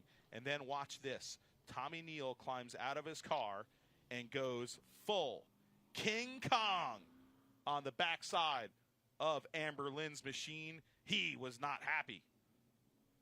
Tiger, Tommy Neal, these showmen, and that's it. We were talking about it right before the break, but all the drivers that have made a name for themselves here and all the drivers that are making names for themselves here in some way, shape, or form, they have some sort of showman sort of aspect. You think of Tiger, Tommy Neal, the real deal Riley Neal, the Rocket Tim Brown, the Myers brothers whose name just carries them. You think of Superman John Holland. All of them have some sort of bit that they carry through, and it gives them personality that draws fans into them, and that's how you create fans and how you get a following here. The drivers here, we always talk about the rivalries, right? But it's also the personalities. I think you hit on something magnificent, is when you enter the arena here, you can become a hero very quickly. You can become a villain very quickly. Some drivers here, literally, on a Saturday night, they'll go from working all week at their trade, but when they pull out on that racetrack on a Saturday night, they're wearing a cape. It can be very, very fun to see how it all plays out here, too, because there are, as you know well, there are a few places that play up those personalities better than Bowman Gray Stadium, and few places where the drivers get more opportunities to become personalities and these larger-than-life characters than the Madhouse. No, and that's why they have, I mean, the bottom line is we're looking at 4 cars right there lined up. They're trying to get the lineup, but as I look up, and I've seen this now for 20-something years, and it still amazes me that we are at a local short track in Winston-Salem, North Carolina, folks. And sometimes we think of our sport that we love so much, near and dear, our short track part of the sport. People will say, yeah, that's like minor leagues, right? This is major league. When you are in a city such as Winston-Salem and you have a venue holding short track racing with 17,000 people, I'm sorry, folks, that's a bunch of malarkey. This is a major league event here in the city of Winston-Salem, North Carolina, and the crowd that comes here each and every week is testament to that. Streaming doesn't chase them away. We learned today people came from Canada just because they watch it on Flow Racing. We have learned, and I've known this before we started these broadcasts, because I love the racing here, and there's nothing better than watching it in person. And by God, I am so proud to be part of this NASCAR Roots effort here. As we put out the choose cone, we will see Chase Robertson, who is now your leader, your points leader, the leader now on the racetrack. Inside, inside, inside. First person to choose the top side is the driver that looked like he was out of it at the beginning of the race, but the real deal, Riley Neal, puts it to the top. Look at Zach Orr, too, who's going to restart inside of the third row in the 5th position. He had been sort of waiting back there, but you love the patience in a race like this where you know you got time to go. He did not have a clean race car at this point in either of their double huddles last week. 55 is one of the cleanest cars on the racetrack right now, and we still have just over 40 or under 40 laps to go. Chase Robertson, your points leader, the third place man in points, restarts to his outside. The drag race is on now to the south turn. The aggressive young race car driver they call the real deal, Zach Orr. Zach Orr, trouble for Zach Orr. Further back, Sparks shooting out from underneath his number 55 machine. How long will he be able to keep that car on the racetrack? Already losing tons of positions. You see Michael Adams working to the inside as the Sparks fly in the south turn underneath the number 55 machine. Commentators curse in action there, so I guess I owe him an apology. That is your second place man in points right now, and that is another proof of huge ramifications in the penultimate night before championship night next week. Here's your second place points man, and he is in big trouble. He's keeping it on the racetrack, though. Something's broken, okay? Right. There's no flat tire. I assumed it was a flat at the beginning, but something is broken on that number 55. A suspension piece obviously is broken. And I was thinking trailing arm or something, just by the way that the sparks were, but very hard to tell. But definitely not a good thing for, I mean, hopefully he can hang on, but right now he's in the rear of the field, and I don't know, this is going to be a bad points night for Zach Orr. Up front, though, Chase Robertson is your leader, and the yellow flag comes out. This is going to be huge, I think, for Zach Orr. Maybe he can put that 55 back behind the field house and diagnose what went wrong. I'm wondering, would the yellow be for the Sparks in him, or no? No? Okay. Don't see any other cars on the racetrack, so that's... I think there might be some debris. Debris, perhaps? Yeah. Yeah. Okay. That was option number 2 in my head. So we were going through the progression. Yeah. So now, I would also say, especially with regards to our folks from Canada, and with regards to our friends that visit Winston-Salem too, yeah. If you're interested in coming to the Madhouse by yourself from wherever you may be in the country, plenty of options in downtown to stay. Yes. And plenty of places, plenty of hotels. Plenty of hotels, plenty of places to eat, plenty of places to go see, like Old Salem Village. Mm-hmm. An incredible place to bring your family here in downtown Winston-Salem. Pulliam's Hot Dogs, my favorite place. They were on vacation today. I almost wept because I live for my my Saturdays at Pulliam's Hot Dogs since 1910.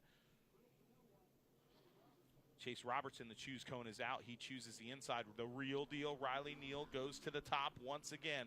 The aggressor will go to the outside and try to do it the hard way.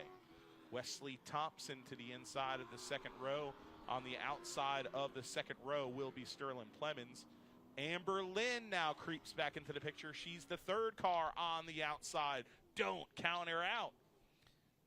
Also see a few sparks trailing off of Nate Gregg's machine, too, as we get set for the restart. So we'll see whether or not maybe there's a similar problem to what we're seeing with Zach Orr's machine, as the yellow flag will come out, so we'll delay the restart. 70 laps up on the board as well, 30 to go when we do go back to green flag racing.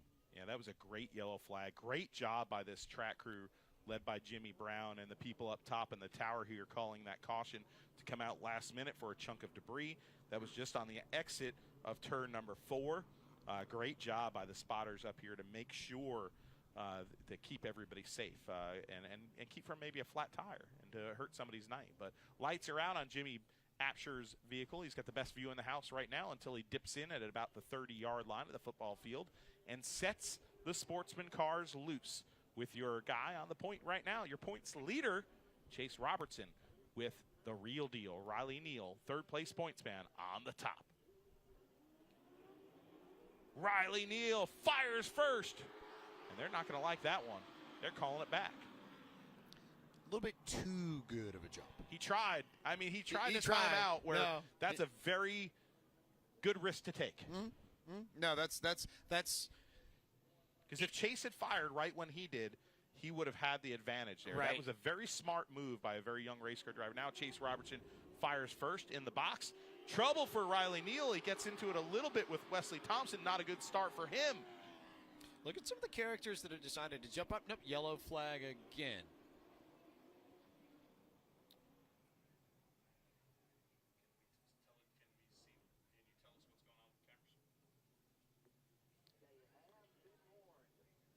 So yellow flag out again on the racetrack as we sort through some misfires, some restarts. We'll get everybody lined up once more and see if we can't figure out who's going to go where, who's going to restart where, how this may pan out. 74 laps are up on the board. I believe we have some weather in the area right now, we're being told. Hopefully not going to play a role as the yellow flag remains out. We will not go green this time around. That was a crazy set of restarts there for those two drivers. Two sophomore drivers duking it out for this race win for the Colors Edge 100. Two sophomore drivers duking it out for this prestigious championship. And the guy on the outside, Riley Neal, okay? I've been told Riley Neal is going to move up from the sportsman division, a little breaking news for you, and run the modified division next year. He has a modified that he ran some on the Smart Modified Tour earlier this year, also on Flow Racing, but I think he's going to move up, what I'm told, into the modifieds next year at Bowman Gray Stadium. So this could be his chance. His father has a sportsman title. His papa has sportsman titles. So this is a big moment for the young racer on the top. Side by side, the sophomore sensations. Once again, Riley Neal takes the green and fires first. They're going to call that restart back right away. A really, really good jump. And now if you're Riley Neal, I think you have to be worried about race control calling you back and penalizing you. You can try it once or twice, but if it becomes a pattern, eventually they will do something to rectify that. The rule states in the drivers' meetings that the leader must fire first within the box, okay? So Riley Neal is trying to time when Chase Robertson's going right there. Perfect. He timed it well, got a really good launch on the outside. So the opportunity will be there, but Robertson makes quick work of it and keeps Riley Neal up top, and it will be all Wesley Thompson there on the inside to try and take over second as there's trouble a little bit behind them in the north turn, and that will indeed bring out the yellow. 28 of Nate Gregg went around by way of the front bumper of Michael Adams, number 19. There was help. There was a little assistance. There was help. Put a little stamp on it right there. 28 of Nate Gregg, a polarizing figure indeed in his rookie season here at Bowman Gray Stadium, is the young racer, the CNC Lock and Key Sykes Metal Roofing AML Racing, number 28, a winner here. Let's see if we got the Flow Racing replay right there. And towards the, yeah, right there. Yeah, no doubt. Michael Adams gave him a little love tap, put a little stamp on it. I was a little surprised that Adams was able to get to his rear bumper because Nate, I couldn't tell who Nate got into entering the north turn, but he was very much front bumper planted underneath the rear bumper. There was a lack of space. There was negative space there, and Adams was still able to get into him. But I think, again, that just speaks to the aggression that you have to have on restarts. We talked about it already during this Colors Edge 100. If you are not fighting tooth and nail, it sort of goes back to that classic Ayrton Senna quote, where if you do not go for a gap that exists, then you are no longer a racing driver. And you see a lot of that kind of mentality here, especially as we approach the late stages of this race. Now working lap 80, so 20 to go here. Now we're down to brass tacks. And that's how nutty the nice got. That the choose cone has been knocked all the way Oh. off the start-finish line. Oh, call the paramedics for the choose cone. I think choose cone's okay. We're good. Matt Garrison has brought it behind the wall, unscathed, just knocked over. Kind of like Amber Lynn. She got knocked around, but she's still in it. Here we go. Green flag back out. 80 laps on the scoreboard here for the Colors Edge 100. Chase Robertson leads the field into turn number 1 through turn number 2. Wesley Thompson now moves his Infinity Insurance Group number 22 into second position. Riley Neal settles in third. Michael Adams all the way back up to fourth. And how about, we've not called Connor Branch's name at all in this race. And he's top 5 just by surviving things. And Amber Lynn just behind him. Oh, contact there. Connor Branch moved up there, and he was not clear of the 03. Let's be clear. Did he hurt the car at all? I couldn't tell if he got trouble coming out of the north turn. T. Dawson is hard in the wall. Nate Gregg is involved. So is Mitch Gales. Black and yellow, number 38. Yellow flag is out again. Yellow flag is out. We'll see if T. Dawson can get going here. He got the worst of it. You can see the right front is completely towed out and bent out of shape. So he will, I would say, pretty immediately make a dive off into the pit area to try and get that car fixed up.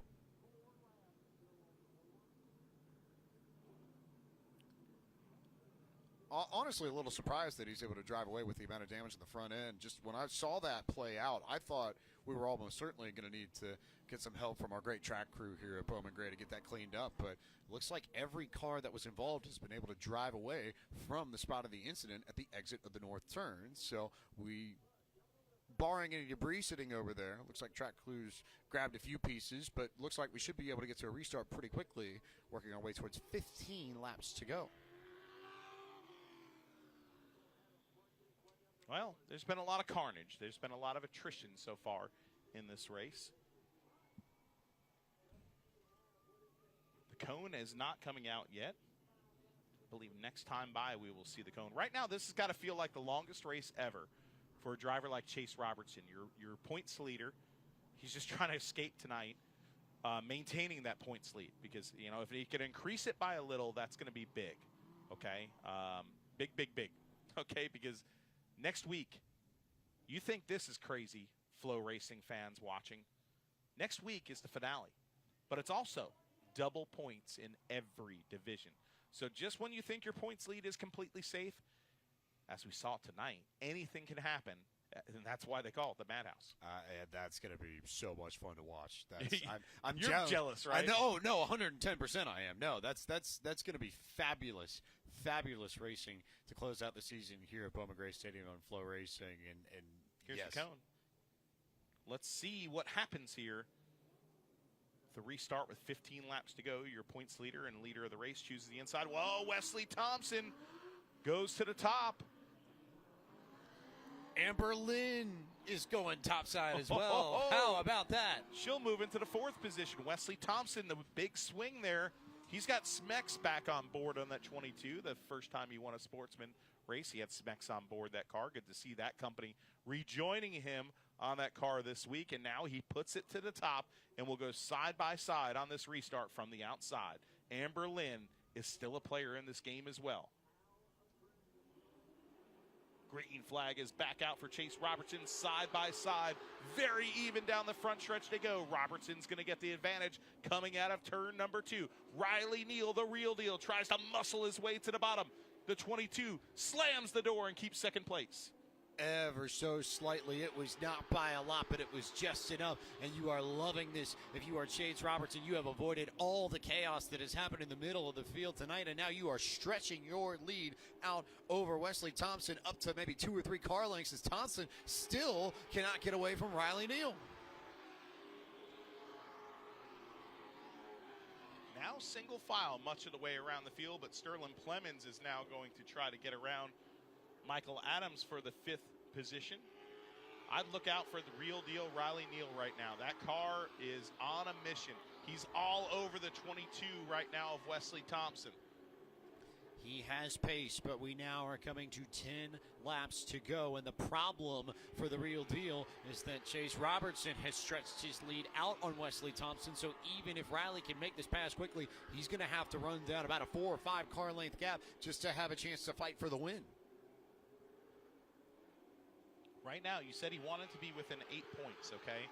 But the real deal here needs to make sure he can finish this race in 2nd place to put himself at least in second place here to put himself in a better position to have a shot at this title next week on double points night. You may not even get the 8-point gap. It was 10 points coming into this evening, and Oh! there's trouble in the south turn to bring Zach the Orr, yellow. is that? I think so, looking at the field. Oh, wow. Your second place points man's night continues to get worse. Zach Orr's number 55, the Jerry Johnson Motors machine, has spun in turn number 2, and things are getting worse for the driver of the number 55. How pivotal this may be. I really thought I thought I had it right when I said that last week was the one that was going to set the table. Not even the case at all. This is the night where we've seen all the big point swings, just with the way things have panned out. You know what? I was watching Friends earlier today, and I watched the episode, my wife, our friend Chrissy, where they were carrying the couch up the stairs, and everything was pivot, pivot, pivot. Folks, we're seeing pivots all night long in this championship battle. Every time we think it's going to calm down, old Pike here, pivot, pivot, and some points leader is on a tow truck. A points leader is spun out. Another one's in the wall. One's sparking. It's chaotic. So if it's Friends, then would it not be the one where they have to pivot the couch up the stairs? Yeah, that's what I'm saying. So this is like the night of the pivot. But the one where? There it is. There it is. Yeah, there it one is. where. There it is. Yeah, you got me. I knew it was going to work at some All right, point. Choose so. Cone is out. Enough friends. We could just be friends. Wesley I like your Thompson, again, another aggressive move to the top. Riley Neal chooses the inside, and here's where I think it's interesting.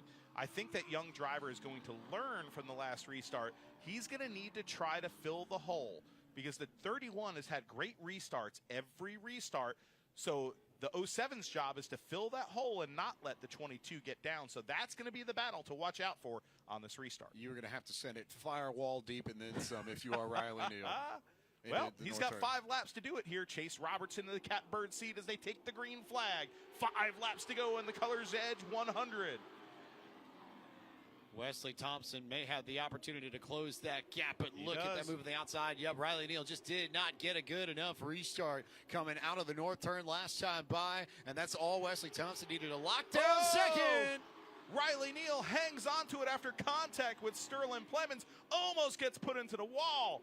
Riley Neal with the save of the night. Now here comes Amber Lynn to the bottom of the 07. Amber Lynn's got a real shot at this to the inside of Riley Neal, and think about the points that Neal would lose if he loses this spot to Amber Lynn. Working our way to 2 laps to go. Contact through 1 and 2. The fans are going bananas. They're on their feet. They're waving incessantly. Now contact in the north turn. Riley Neal goes around in smoke.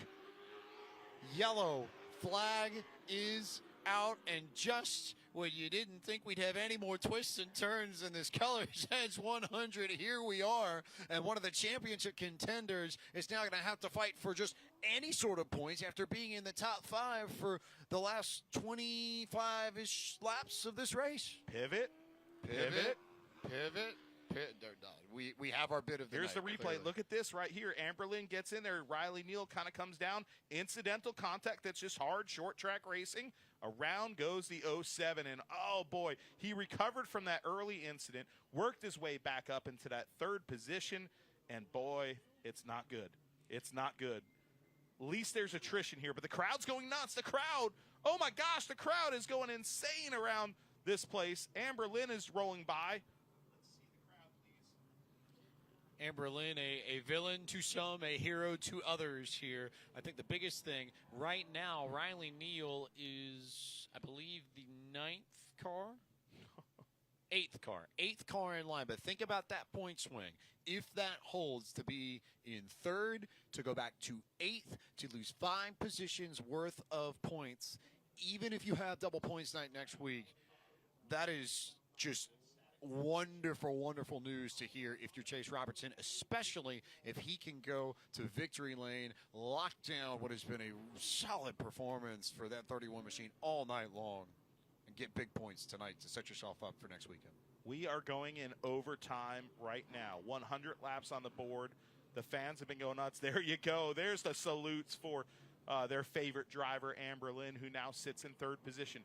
In overtime here for the Colors Edge 100, they go to single file restarts, and Chase Robertson will have a mirror and a bumper full of Wesley Thompson literally right now as they slowly make their way around the north turn to the green flag. The green flag is out. Green, white, checker finish for you set here on Flow Racing. Battle for third right now. The Duggins Welding 03 of Plemons gets into Amber Lynn. Side by side, they go down the back straightaway for third position. All over each other for third. Meanwhile, white flag out, and Chase Robertson stretched it out on Wesley Thompson by about a car length coming down the backstretch for the last time.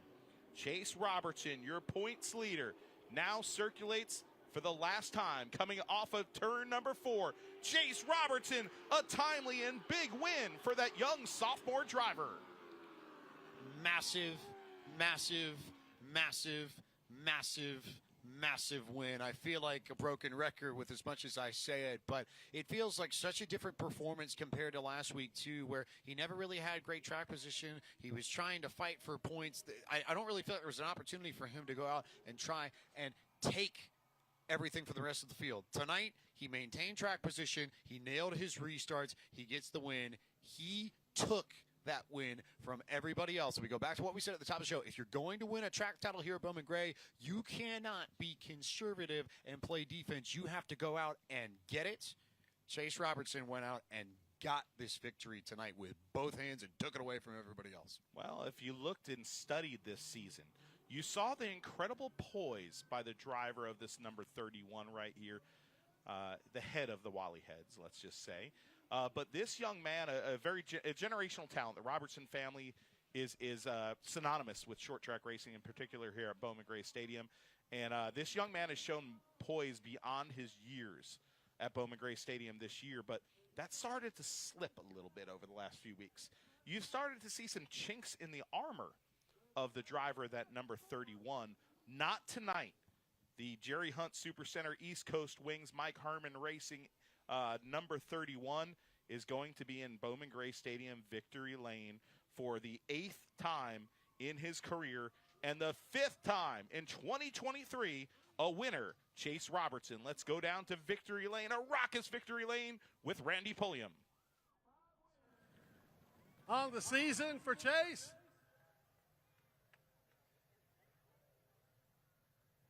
we'll have a word with him here momentarily. Climbing out of the car, Chase Robertson.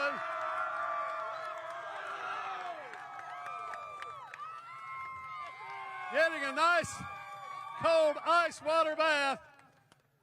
Chase, you're the fastest qualifier. You drew third. But boy, it had to feel like an eternity, just restart after restart after restart. You held them off every single time. Yeah, me and Dad were buying our time at the first start of the race, and sorry, I'm out of breath.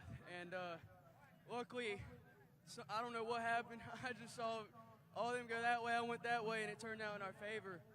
And after that, Riley gave me a handful, Wesley gave me a handful. I just want to thank them for racing me clean. I want to thank my sponsors, Jerry Hunt Super. All right, Chase Robertson, the big winner here in the Sportsman 100, the Colors Edge Sportsman 100. Folks, we got a lot of racing left, of course. The NASCAR Brad's Golf Cars Modifieds, a second of their twin features, is up next on Flow Racing. Winston-Salem, North Carolina is a city with a rich history of reinventing itself. Here you can wine and dine back in time, or raise a glass to the future. Witness history in the making, or savor the present moment. That's why you'll love visiting Winston-Salem. Our past is present, our future is bright, and our city is yours to explore. Look forward. Travel back to Winston-Salem.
we are back live on Flow Racing.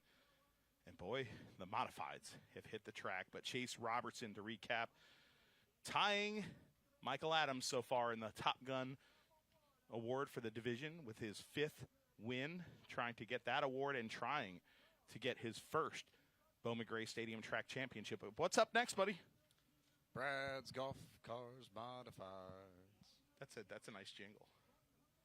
I think so. Twin race number 2. Let's give you the starting lineup here for the second of Twin 25s here at Bowman Gray Stadium. On the pole, the mayor of Poptown, yeah. Poptown, North Carolina, lot baby. Of people, yeah. The Not Greg Puff, not Butcher, Pat. the Greg Butcher Trucking, number 5, the great veteran of Bowman Gray Stadium Wars. It's Randy Butner. On the outside of the front row, a fan favorite from Monroe, North Carolina, driving the E-Metals. Number 3, it's the Flying Taco. It's Danny Probst. Teammates in row 2, Superman John Holloman, the 4th of the 69 from Winston-Salem, starts 3rd to his outside, and 4th from King, North Carolina, the 91 of Junior Snow. Lining up in the 5th position in the iHeart Radio, number 44 from Kernersville, North Carolina, it's Daniel Beeson.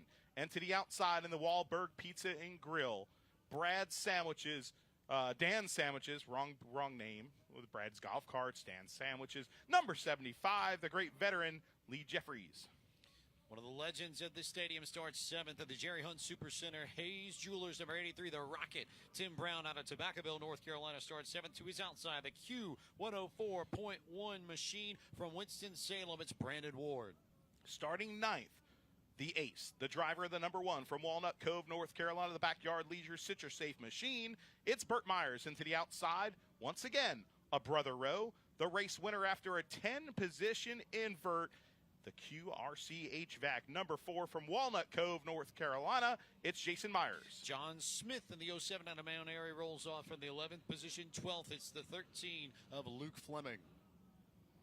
Starting 13th tonight, the Flying Floridian from Wesley Chapel, Florida, driving the Jerry Hunt Supercenters Leonard's number 55. It's Jeremy Gershner. And to the outside, the number 39 Tee Time Sports and Spirits machine for Gerald Robinson Jr. Starting in 15th, it's the 14, completing his first proper night of racing here at the stadium. It's the multi-generational talent Slayton Myers. Bryant Robertson in the 72 out of Lexington, North Carolina, starts in 16th. Starting 17th, a record books, and everybody who says his name on the roster will say William Smith. But those who know and love this great veteran will know him as Crab Smith. He starts 17th. And to his outside driver, the Tobacco Ridge, number 9, from Walnut Cove, it's Kyle Southern. Brandon Butner in the 35 rolls off for the 19th position. To his outside, it's the 77 machine of Susan Harwell. The next row on the inside, starting 21st, will be Ethan Stoltz. In the backup, Tim Brown machine. And to the outside, slated to start there, is the number 16 car of Chris Fleming. I do not see that car. We'll talk about that in a second as we give you the final row. 68 of Eddie Collins starts 23rd, and Walnut Cove's Corey Lovett in the 6 starts 24th. I think, I would presume, that Fleming is in the 99 car of Crab Smith's car.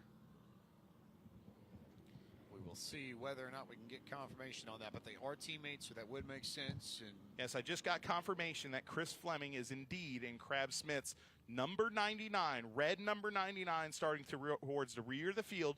We will have to keep an eye. That is your points leader, who had a disaster in Twin 25 number 1. Can he recover and stop the bleeding tonight?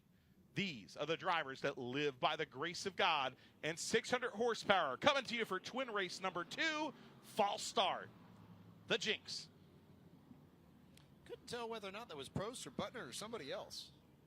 I don't know. It looked like Probst didn't go. The Flying Taco kind of got slowed down in the salsa on the outside there and didn't fire. Butner went a little bit early, a little bit of a mess there. We'll re-rack him, we'll restack him, and try to hit it again. Modified Twin number 2 at Bowman Gray Stadium. Big points implications on the line. Green flag is out.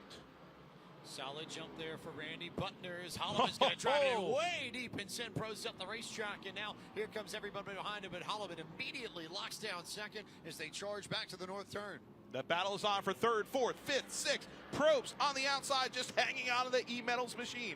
Tim Brown moves up into the 4th spot. Here comes Burt Myers. Probst stuck on the outside, gives Junior Snow, gets a shot from Junior Snow, and he's affected. Here comes Brandon Ward on the inside. Probst has fallen through the field like a rock as the top 5 begin to string out single file, and there is just no place for him. He finally gets down, but it's somewhere deep here. I believe about 7th or 8th here on the racetrack, right in front of Junior Snow.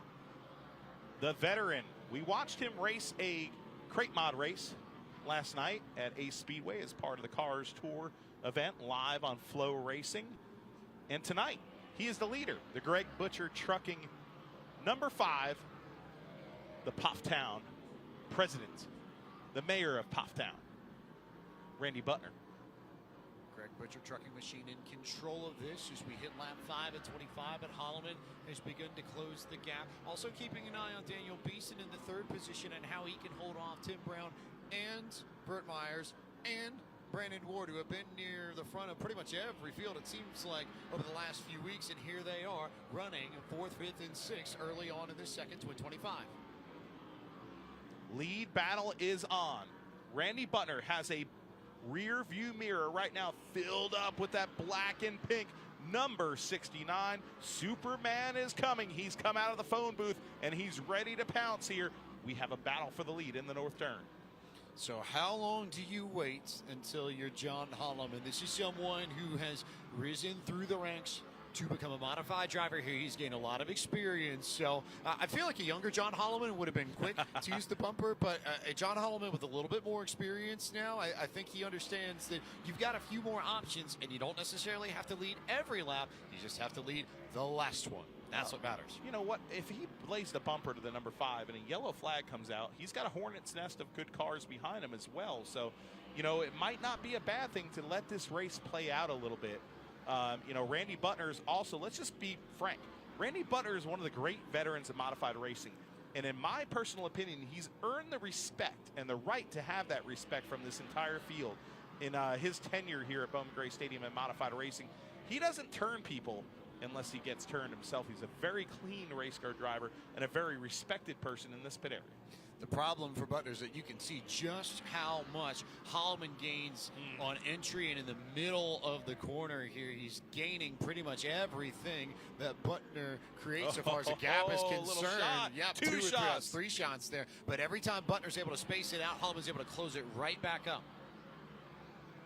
Holloman right now with a better handling car, a car that's definitely faster. The interesting thing also is right behind it, Daniel Beeson in 3rd position. Tim Brown in 4th position. Tim Brown would like to make up some spots, more spots on Chris Fleming. He'd like to make up some spots on Brandon Ward. But guess what? Brandon Ward, who's 3rd in points right behind Tim Brown. Well, Tim Brown's right behind Brandon Ward's teammate. So the Beeson machine is going to try to hold off Tim Brown. For what it's worth, Fleming still in 12th in that 99 machine after the damage his primary car took in the first of our Twin 25. So he hasn't really made up that much ground to try and salvage something, anything in the points. So far as that battle is concerned, as we see this battle here, Tim Brown and Burt Myers beginning to get after it. Well, right now, the people that are really a big shot by those 2 drivers right now, but we have trouble in the south turn. Gerald Robinson Jr. and Slate Myers is stuffed into the outside wall. Don't know how that started. We can see how it ended, and they got together at some point there in the middle of the corner. That much I can say definitively. Just don't quite know where or how or when exactly. Well, the 15-year-old driver of that number 14 making his debut tonight. A little bit of a rough debut, but everybody starts somewhere. We talked about it before. Burt Myers finishing 14th in his debut back in 1994. But the great thing was that night he was running against somebody that basically was a huge factor in his career, making that career blossom into what it is today. So you just never know. Slate Myers, you can't judge a 15-year-old by his first ever race. This kid is going to have the opportunities because he comes from a great racing lineage. They are true racers. They work on their race cars every day, all day. That's what they do. So he is being raised in a fine racing family. So you see the track crew pushing off the number 14's machine. But I'll tell you, the other thing I wanted to talk about was the front of the field. Right when you said Burt Myers fired to the backside of the number 83 of Tim Brown, right as you were saying that, John Holloman drilled the number 5, your leader, Randy Butner. So things were getting a little spicy up at the front of this field. They were indeed, and I think we'll watch that too. I also will say, with regards to Slate Myers, a lot of parallels, I think, to the 1992 Hooters 500 at Atlanta, that classic cross-generational race. Richard Petty's last, Jeff Gordon's first. You had Alan Kawicki winning the title right in the middle of it. Jeff Gordon finished 31st that day. Not necessarily a race where you would expect a lot to come out of a driver who makes his debut and finishes towards the back of the field, but we saw how that ended up some 25 years later. So I think with Slate, you're playing a long game because you recognize that the resources and the opportunities are there, as you said, and there is the potential for Slate to become another great Myers and a great name to grace Bowman Gray Stadium. And if anything, I think it's really exciting for the stadium. You know, if I'm Dale Peniless, Greg Garrison, Lauren Peniless, Jonathan Hawkins, the whole staff here, I am thrilled that we have another young rising talent ready to ply his trade here at Bowman Gray, and someone who we expect will do so for a long, long time to come. Yeah, we've seen that with John Holloman entering this division the last 2 years. Junior Snow, one of the great young racers, just got a feature in Winston-Salem Journal this week. And now, with just a handful of laps left, 17 laps on the board in this 25-lap feature event, we are back to green, which win race number 2. Randy Butner is your leader. Second place, John Holloman, the 4th. Third place, Daniel Beeson, Tim Brown, and Burt Myers round out your top 5. How long does John Holloman wait to throw the bumper, and or does he end up in a battle Beeson for gets second? into him. There goes Beeson to the inside, and that's everything that Randy Butner wants to see. Beeson got into the backside of Holloman's car. This is going to give the Pofftown driver a huge lead, but Beeson sideways slams into Holloman. They both crash. Holloman spins in smoke. Huge contact into the south turn. That boiled over very quickly. Much more quickly than I even thought. I thought that would string out for a few laps, but they went for it immediately. So let's watch these two. We wonder whether or not Beeson's going to be able to get out of his car. Holloman looks like he's going to be able to at least back his up. Can he drive away from the scene and get back to the pits, or is he going to have to get out of his car here? And if he does, Holloman looks like no worse for the wear. He just lit up those tires and spun them. These tires are pretty hard, so I don't think it's going to flat spot them too bad. Very dependable tire, not a very gummy tire here, but Beeson looks like the contact he made with the right front on that car. I can't see the right front from right here, but it looks like considerable damage. Let's look at the Flow Racing replay here. This is after the first contact. This is the second contact, and, well, Beeson just went in there and just cleaned him out. he had one thing on his mind. After that first contact, he was going in there, and that was going to be his spot, and Holloman had no choice. I want to keep an eye here on Beeson and see whether or not he gets towed back with the car, whether or not he has to get out. You know, he has to get out of that car and get a ride back to the pits.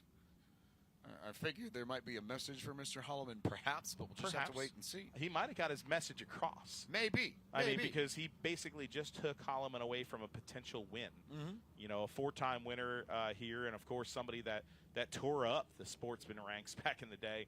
John Holloman, his epic battles with Jeremy Stoltz, you know, just something that was part of Bowman Gray, will forever be part of Bowman Gray lore, but becoming, over the last few years, a superstar here in the modified division, gets taken out of a potential win. And for Holloman, I mean, that team has struggled this year. Brian Lofton, Carson Lofton working on those cars, the number 69 machine. And they've been going back to a little bit more conventional setup recently, and it looked like that car was alive today. It definitely had pace, definitely had speed, just a matter of messing with the wrong individual, I think, who did not exactly take kindly to the bumping and banging for second a few laps before. Hey, by the way, there is Holloman's car. Carson Lofton wrenching on that, as well as his father, Brian Lofton, a great here. Did you notice there's one thing missing tonight? You're going to tell me. You're going to tell me, and I'm going to feel. I'm going to be stupid. so disappointed. Maybe it's because you started talking about Krispy Kreme last week. You did talk about Krispy Kreme. I'm sorry. So guys. did you just ruin it for us? I didn't mean to. But you did. Well, hey, let's take a quick break on Flow Racing. Let's take a quick. We love those Winston-Salem breaks. I love the city of Winston-Salem, so I don't mind seeing that all day long. We're going to come back because we only have a few laps left. Actually, you know what? We're not, because I just got the one to go. It looked like we're going to have another caution lap, so sorry there, director. One to go. we're going back to green for the conclusion. You know who didn't love to see this yellow? Who? Randy Butner. You know who did love to see it? The guy in second. You know who that is? Burt Myers. Burt Myers. You know what happened there in that gaggle and mess? Burt Myers was able to also leapfrog the 83. Guess who else leapfrogged the 83? Brandon Ward. So another pivot in the points battle. The one where? The one where? It just shuffles again and again and again. Modern Chevrolet pace car into the infield. 5 laps left to settle this race. Randy Butner on the gas pedal and Burt Myers in hot pursuit in the south turn and already on the rear bumper of the Greg Butcher Trucking number 5. Here we go, folks. The guy in the number 1 is out here for checkered flags. And so is the veteran that leads the way right now, 20 laps on the scoreboard, 25-lap feature event. Burt Myers wants to avenge what has been a terrible few weeks in the Brad's Golf Cars Modified Division. All eyes on these front 2. Ward and Brown are still right there, but it almost feels like everybody's waiting to see what's going to happen between Randy Butner and Burt Myers here for the race lead coming to lap 23 of 25. 2 laps to go, and I'm just looking, and the fans are starting to get on their feet. This reminds me of the first time I ever came to Bowman Gray Stadium. This was almost the exact same scenario, but in a longer race. Butner was leading. 1 lap to go here. Burt Myers was on the backside and used the bumper. Let's see if he does it here on the closing stages. 1 lap to go. 1 more turn to navigate for Randy Butner. Burt Myers to his backside. Little tap to the backside, but no. The great veteran Randy Butner scores the win. Randy Butner has been racing here for so long. And as you hit on it earlier, the kind of driver where Burt Myers could have very easily run him over. I think that was a very active choice not to, because of the respect that Randy Butner has earned. He is one of the cleanest drivers in the modified field and won't get to victory lane every single week, but when he gets opportunities like these, he does not make mistakes. He does not beat himself, and I think that's conscious driving on everybody's part there, because part of it was Burt choosing not to run him over, but there was also a lot of racecraft there that Randy showed to make sure that he didn't open up the inside. So I think Burt gave it an honest effort, but Randy countered properly, and now Randy Butner's going to Carolina Wood Floors victory lane. Well, his 21st career win here at the Madhouse as he circulates the quarter-mile oval, waving that checkered flag. Well, he's got one of my favorite haulers in here. So I went up there with him and Greg and actually the great Alfred Hill today and sat down for about 10 minutes with them and heard about 15 jokes, most of them coming from Greg Butcher, which we all know is the case. But, you know, those moments where you feel like I'm blessed because I'm around modified racers that deserve our respect. And seeing that number 5, that iconic number 5 pull into victory lane here, I can't help but think these are classic nights that we'll never forget at Bowman Gray Stadium. Let's go down to Randy Pulliam in victory lane, our good buddy, who has all the festivities and will have the interview with Randy Butner.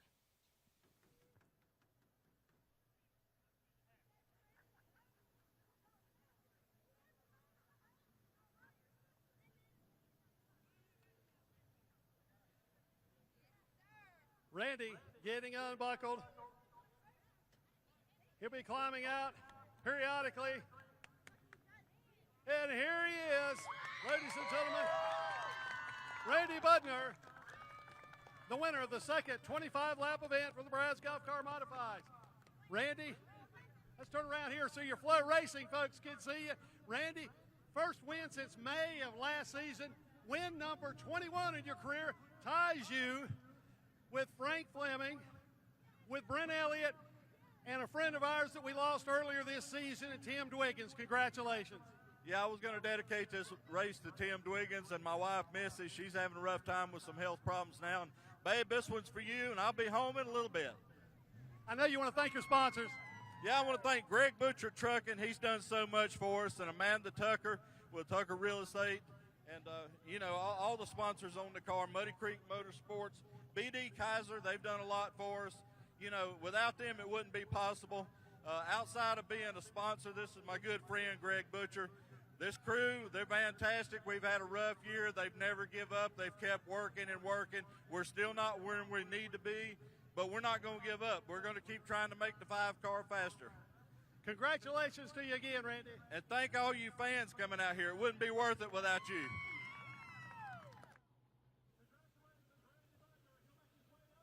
"36 years of racing here at Bowman Gray Stadium, a 21st win, and even more of a class act. And as we go to break here, a moment that we should do, as Randy Butner reminds us, the passing of one of the great modified racers here, the great Tim Dwiggins, who not only was a winner here several times at Bowman Gray Stadium in the modified ranks, but also one of the most successful chassis builders in the history of Bowman Gray Stadium. So thoughts and prayers to the entire Dwiggins family. This night is for you. We'll be back for the rest of the racing on Flow Racing. Winston-Salem, North Carolina is a city with a rich history of reinventing itself. Here you can wine and dine back in time, or raise a glass to the future. Witness history in the making, or savor the present moment. That's why you'll love visiting Winston-Salem. Our past is present, our future is bright, and our city is yours to explore. Look forward. Travel back to Winston-Salem.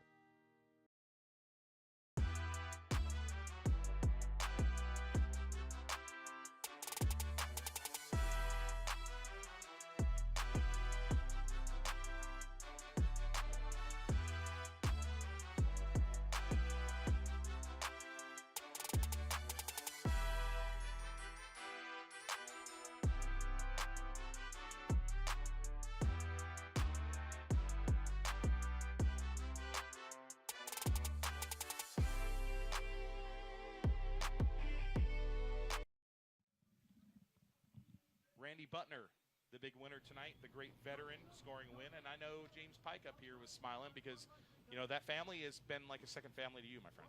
Yeah, I guess in the interest in full disclosure, I've got to give credit to Missy, as Randy so elegantly said. She was the one who went to Jonathan Hawkins and lobbied for me to get a job here on the stadium staff. So I owe them a tremendous amount. And throughout the years, you know, she's known me since I was a toddler, if that. And I've seen how good they've been for each other, how good Randy's been for the stadium, how great she's been. I know she's watching on Flow. She said I got lunch with her earlier today, and she said she would. So, Missy, this one's for you and for all the folks out there, and for how well Randy represents this stadium and this track. Well, this track isn't done because we got a lot of racing still left. We got 2 stadium stock races, classic modified race, and the skid plate race, the midway mobile storage skid plate race. But let's give you the starting lineup real quick here for the stadium stock race number 1 of 2. On the pole in the number 41 from Millers Creek, it's Austin Shoemate, and on the outside, the great veteran from King, North Carolina, it's Ken Bridges. In the second row, it's the 23 machine out of Lexington, North Carolina. Blake Spears will start third, and Billy Cameron Jr. out of Lexington, North Carolina will roll off in the 4th position. Starting 5th, the great veteran from Germantown, North Carolina. They call him Flipper. Robert Mabe in the number 28, and to the outside, the son of Billy Cameron. In the number 97, it's Zach Cameron. DJ Dean from Thomasville, North Carolina. The 33 car rolls off 7th. 8th on the grid from Poptown, North Carolina. It's the 40 machine of Kenny Dixon. The black number 17 starts 9th. That's Andy Southern. And to his outside from Advance, North Carolina driver in the number 46, it's Luke Smith. Andrew Mason in the 56 machine from Hickory rolls off in the 11th spot. 12th on the grid on the outside of row 6 is the 5 out of Moxville, North Carolina, Connor Keaton. Rounding out the back part of the field, the number 48 of Junior Smith from Lexington, Darrell Foster in the Bojangles of North Wilkesboro machine. Sydney Sanders, she put on a show last week, didn't she? A little bit of extracurricular. And then Jonathan Call round out the field here. Stadium stocks, they're your favorite. You're going to take them to green, buddy. I love this series and this division so much because these chassis are smaller than anything else we see at the stadium, and that essentially creates more room on the track for these cars to race. So the nature of racing is different compared to everything else, and I would always stay late to see these cars go after it. Modern Chevrolet pace car pulls into its place just inside the north turn, and Austin Shoemate takes you off, and we are green for our first of 2 features for the Q104.1 Street Stock Series. A good battle there, just a little bit further back. Billy Cameron's going to get the track position to go to 3rd as Ken Bridges tries to roll the outside to go to the top, and they all fan out there in the middle of the north turn. Oh, we got a car hard into the wall. I can't get a visual on who it is, but all sorts of issues here. DJ Dean was riding over them turtles like it was nobody else's business, but I can't see who spun there in the turn, but hard contact for, I saw hard contact coming out of turn number 4. Cannot get a visual on who it is. Oh, there we go. One of the other 97 machines. I think that's Cameron's car. Yep, Zach Cameron. Zach Cameron, actually the son of Billard Cameron, who won last week. Zach bought that machine. The Camerons build their cars. So I said to Billy, I'm like, did y'all build that thing? And he was like, no. We bought that car. He bought that car, and I'm like, oh, okay. Because it didn't look like one of their customary machines. So very interesting to see. But he had severe contact there with the outside wall. But good to see that he could drive that car away. That could have been very, very scary, very quick, because he did get on the brakes, thankfully, on the exit of the north turn, but he was headed straight towards the edge of the stands there. So good that he was able to check up in time and prevent that from being far, far worse than it could have been. Beginning to reset the field and get the order sorted here. A little bit difficult just because we had a whole bunch of racing going on. And for those who are just watching Bowman Gray for the very first time, a friendly reminder that there is no electronic timing and scoring. It is the art of hand scoring, as they've done here for 75 years, that controls official timing and scoring for everybody here in the tower. And it is very fun to just look over to our left-hand side and see all of the wizardry that the officials put on with pen and paper to make sure they point out where everybody is. So we'll just have our little banner up at the top indicating which race we're working, and we will do our best to keep you abreast of who is where, which, if you're looking at the top 5 as we get back to green, Austin Shoemate, your leader, Ken Bridges, 2nd, Billy Cameron, 3rd.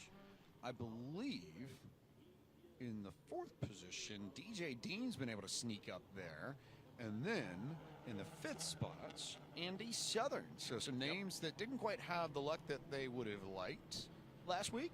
Southern in particular got caught up in some incidents. Now with a chance to redeem himself and try and get a top 5, try and get a good finish here in the Q104.1 Stadium Stock Series. I love to see Ken Bridges in 2nd position. Toes here on an open trailer. One of the great veterans here. Open face helmet, old Mustang race car. Has a win to his credit here in 2005. Can he get it done again? He starts to the backside of Austin Shoemate as we take the green flag. Shoemate's Herald Restaurant car gets the jump. Here comes Billy Cameron. Red, white, and blue, and black to the outside. Look at the power of Billy Cameron Jr.'s machine to the outside of Ken Bridges, and he's going to bring the 17 of Andy Southern with it, and all of a sudden, look at this battle for the lead. 3 cars on top of each other for the top 3 spots. This is stadium stock excitement, and it's all over the racetrack. It's tough to watch this thing and not watch all over the racetrack. They're 3 wide further back in the field right now, but your leaders get together. Cameron into Shoemate. They slow, they stall. Here comes Andy Southern to the bottom, and he has the lead. Where did Andrew Mason come from to get to 2nd? How did that happen as quickly as it did? I don't know what we just saw, but we saw a gaggle. We saw a mess. We saw, well, quite frankly, a slobber knuckle there coming out of the north turn.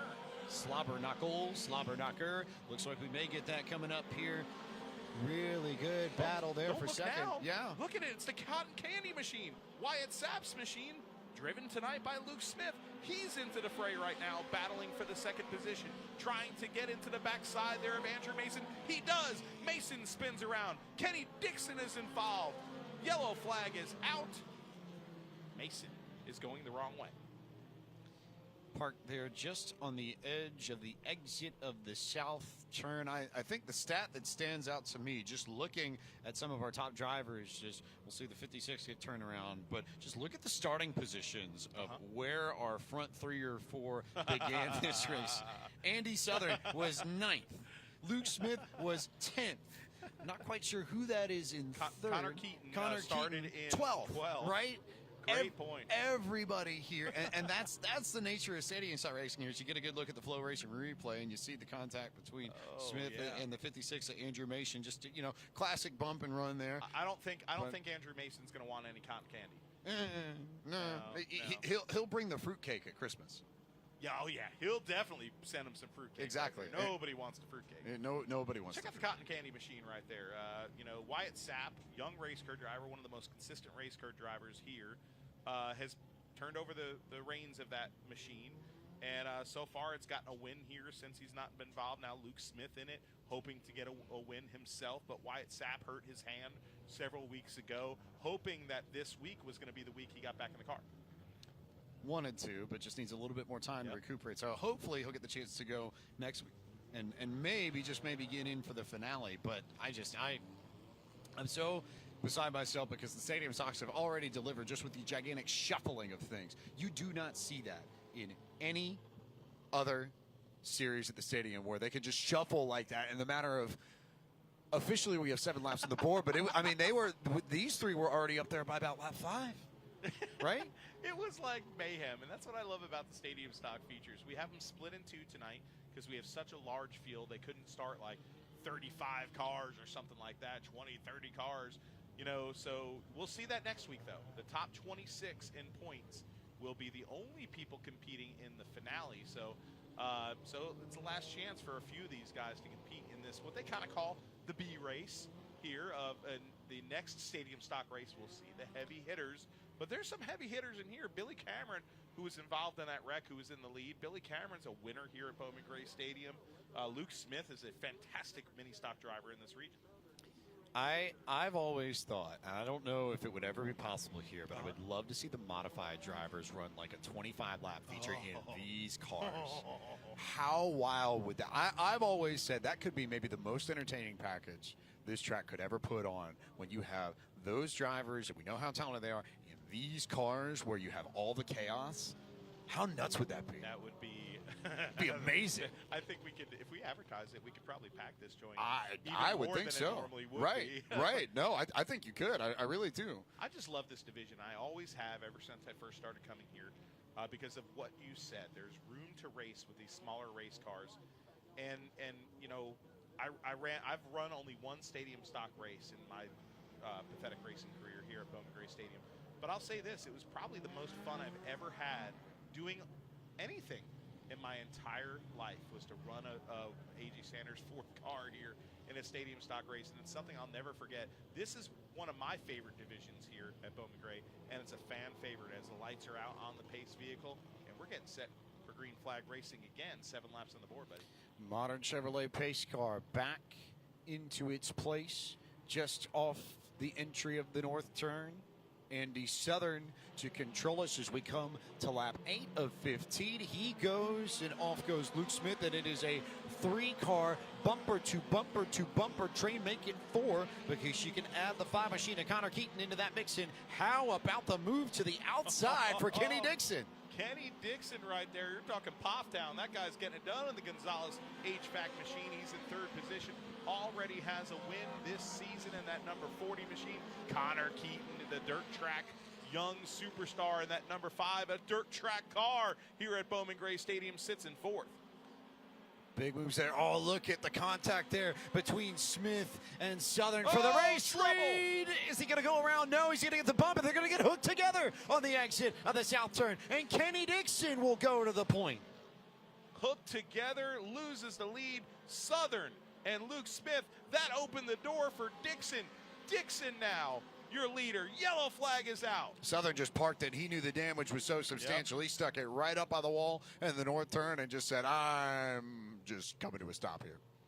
My gosh, what excitement here in this stadium stock 15-lap race. We've had 10 laps so far, and we have 3 races full of excitement. Look out right here. Let's not go and see anything yet. You see Andy Southern pulling away from this wreck. Let's keep an eye on it. There's the replay actually right there, and you see the contact. Keeping an eye here on these two as they are beginning to have some afters, as you see the contact there that got them in trouble. And now It's a cat and mouse game here at Bowman Gray as Luke Smith tries to run away from the driver that he got into entering turn one, and he successfully built up a gap. We've got a pretty well torn up left rear on Andy Southern's machine, which he'll, I think angry would be an understatement here, given how strong that car looked in the opening portion of this race. Whoa, you could see that coming when Southern slowly pulled away. You kind of hinted towards it. And he was going to leave the track because his car was unable to compete, but he was going to try to take the 46 with him. If you come here long enough and you see how these cars circulate under the yellow, you can just sort of look at them and know, right? And you've been here long enough, I've been here long enough that you know immediately when something like that may well pop up. That's you get that hunch, and I saw the way Southern very intentionally came to a stop right in the middle of the north turn, and I'm like, okay, this could get very, very fun very, very quickly. It's going to be more fun, though, for Kenny Dixon and potentially for Connor Keaton, who's picked up great track position. And don't forget Billy Cameron Jr., modern Chevrolet pace car off, coming to complete lap 11, working lap 12 of 15. Great restart for Dixon, who will jump clear by about 2 car lengths. The battle, Luke Smith yet again trying to drive right up on the rear bar, but he's going to spin somebody out for the second restart in a row, and trouble a little bit further back. Yeah, DJ Dean got a big chunk of the right front taken off there in the contact. The yellow flag is out once again. Oh, man, DJ Dean, the innocent victim there. With the spin getting into that was big for DJ Dean as he sits now on the inside of turn number 3, the number 33 machine, with extensive damage there. And once again, Luke Smith getting into Junior Smith's number 48. 2 times the caution has come out, and an incident off the front bumper of the cotton candy machine. Look at the replay here and see what happened the second time around, and a similar story. It's almost second verse, same song as the first sort of thing. Just got right into him in the back and got him. There was contact, different driver there in a little bit different situation, but the same sort of overdriving. Wow. And then, everybody just nowhere to go when you've got somebody parked right in the middle of the line on corner exit. Well, I'll tell you what, I'm going to take back my statement there because, the cotton candy machine got into him pretty hard the last time. But getting into Junior Smith there, Junior Smith washed up, and that car was loose. Loose as the get-out when the 46 hit him. So I'm not saying he didn't make contact and help turn him around, but the 48 didn't need much help to be spun there. A finishing off. Yes. As you were. That was like a little bit of the whipped cream or sprinkles on the sundae right there. You're going to make me hungry if you start talking like that. No donuts right now, but there is DJ Dean's machine pulling up to the right side of the 46. He probably saw that right out of his windshield, what happened there. DJ Dean with huge contact in that wreck. And there's Mason's 56 pulling up to the cotton candy machine. He's probably not too happy about some of the incidents earlier on tonight, too. We've got a lot of tempers flaring tonight at Bowman Gray Stadium, but hey, it is a hot 90-something degree day here at the Madhouse, and that summer weather brings out the summer passion. I thought it was Scott Pilgrim versus the world, not Luke Smith versus the world, but it sort of seems like that's about where there's your shot of the night right there. All 3 of those cars lined up right behind him. It's Delaware double file right there, right after the 3rd spot there.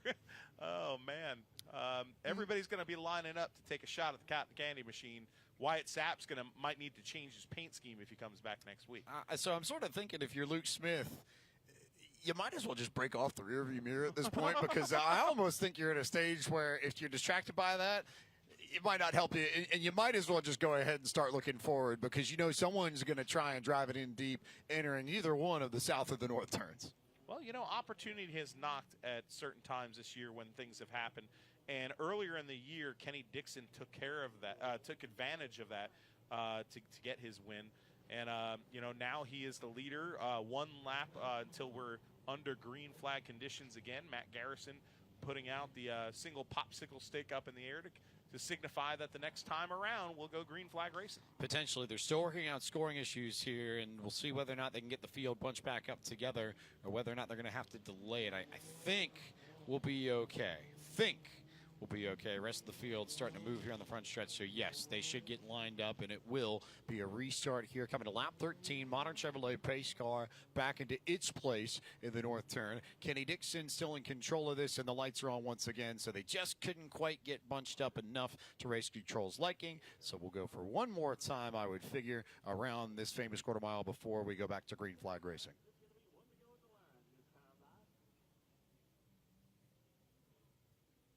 Kenny Dixon, your leader.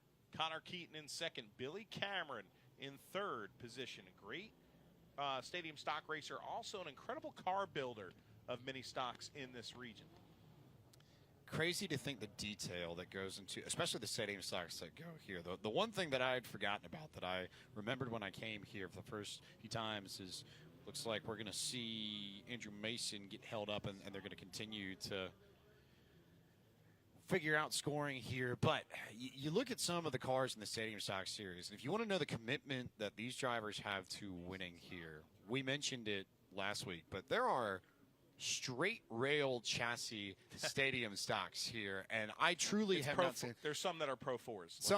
No, truly, you're right. But it's just you don't see that in comparative classes elsewhere.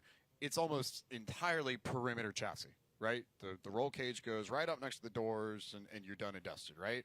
But it's all about building these things to make them as fast as you can within the rule book. And there are a lot of extremes that people go to in this particular division just to try and get to Carolina Woodfloor's victory lane. It's impressive. I love the hustle from the entire division to try and go get checkered flags.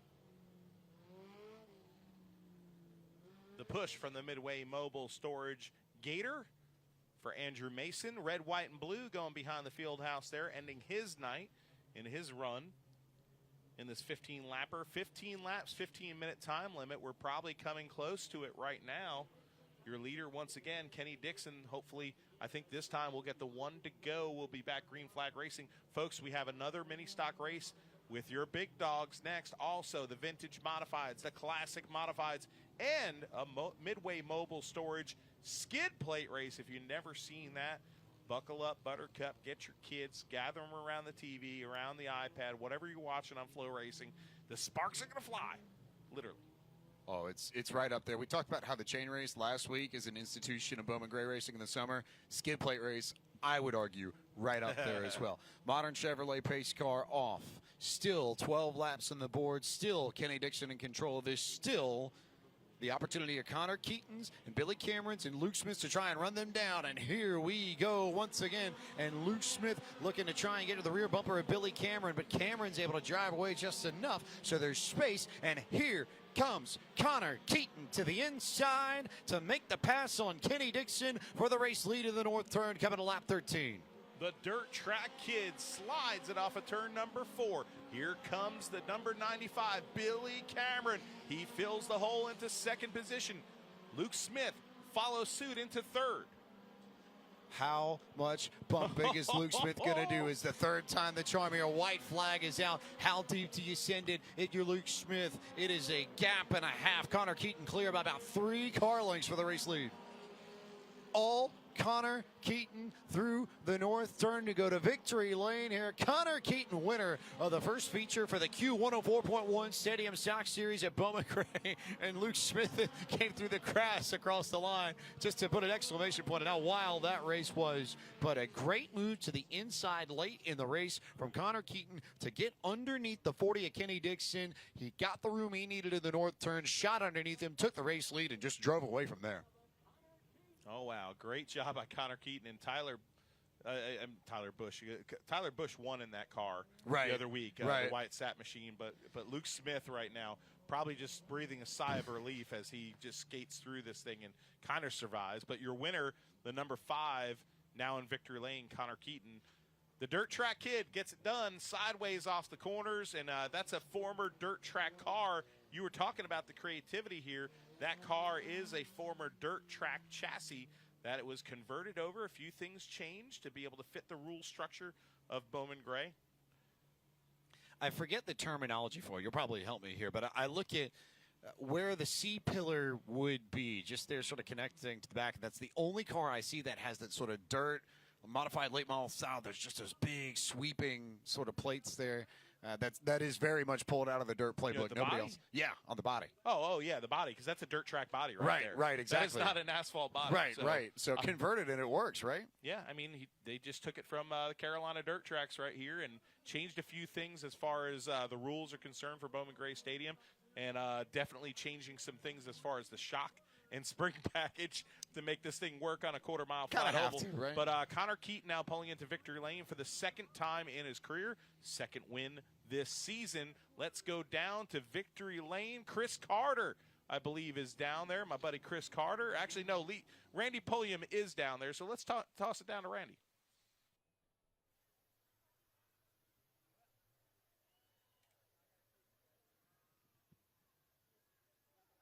Connor is unbuckling.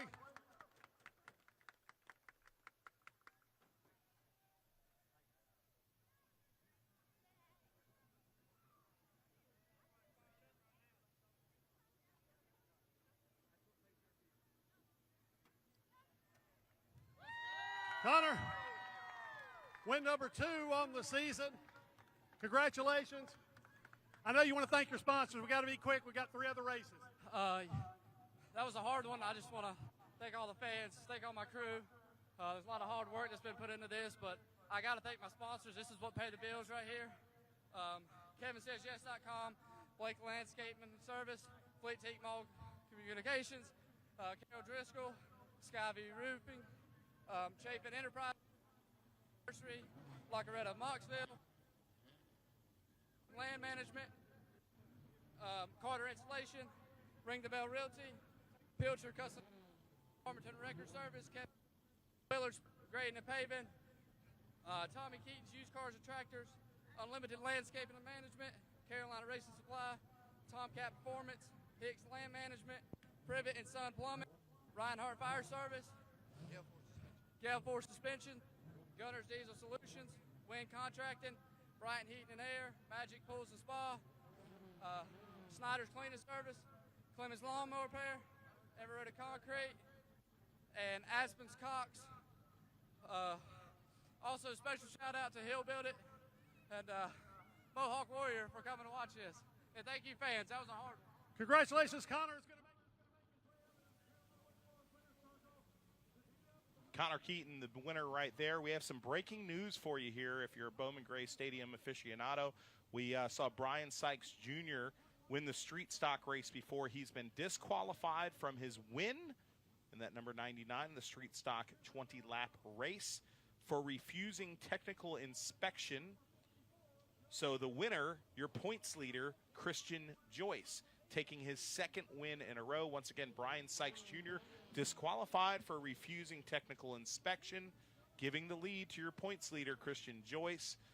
Big breaking news, but folks, we're not done yet. We got 3 races to go, including this stadium stock 15-lapper. This is the A group. This is the big boys. This is what you came to see here at Bowman Gray Stadium. If you're a Buzz Bomber fan like I am, let's give you the starting lineup for race number 2, the A group. Starting on the pole, a 30-time winner in the Stadium Stock Wars at Bowman Gray Stadium. Little donuts on the side of the car, and I wish they were in my belly. The number 81 of Chuck Wall to the outside, the greatest stadium stock and mini stock racer in this region.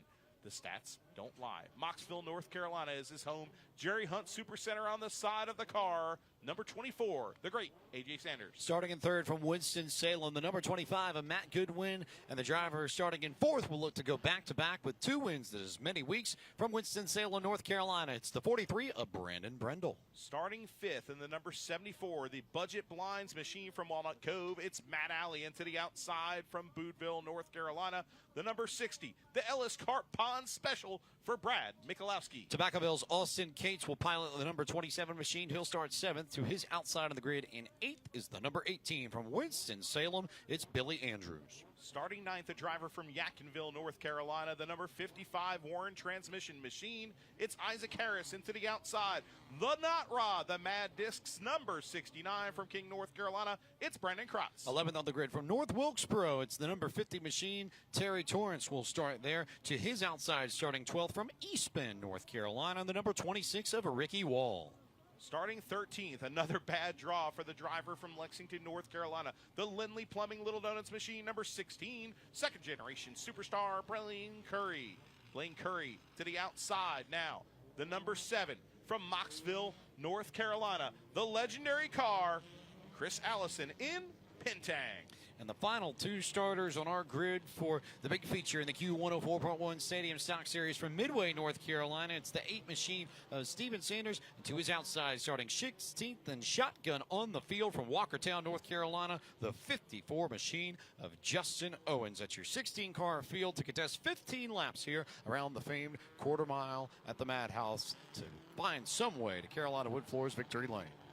We have a points battle that's a little bit more stretched out than most right here. You see A.J. Sanders with a big lead, but remember, anything can happen in this race right here, and next week is double points finale, so no lead is safe.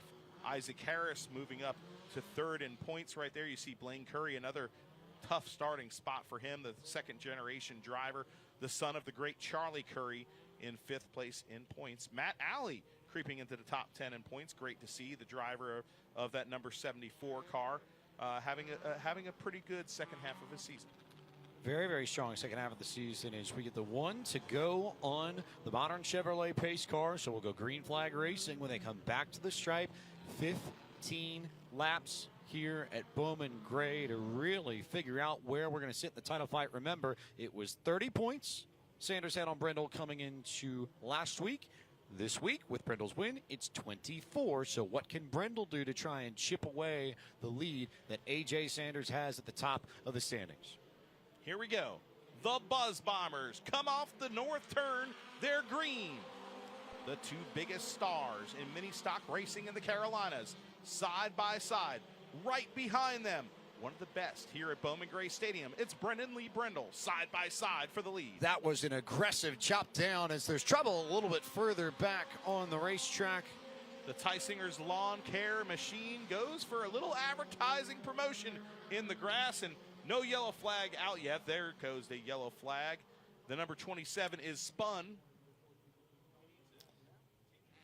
It was really, really close there as the modern Chevrolet pace car is going to come back out to pace this field. But how aggressive, and what does it say that we saw Brendan Lee Brindle just chop right in front of Matt Alley right at the drop of the green flag entering turn 1, didn't even pause. He went right to that. He just about turned himself off Matt Alley's nose. It was that close. So what does that say about how crucial Brandon Lee Brindle thinks it is to have this kind of track position this early in the race to try and go after those 2 who we know are 2 of the biggest bullets in the gun so far as drivers that can keep Brindle from entering Carolina Wood Floors victory lane?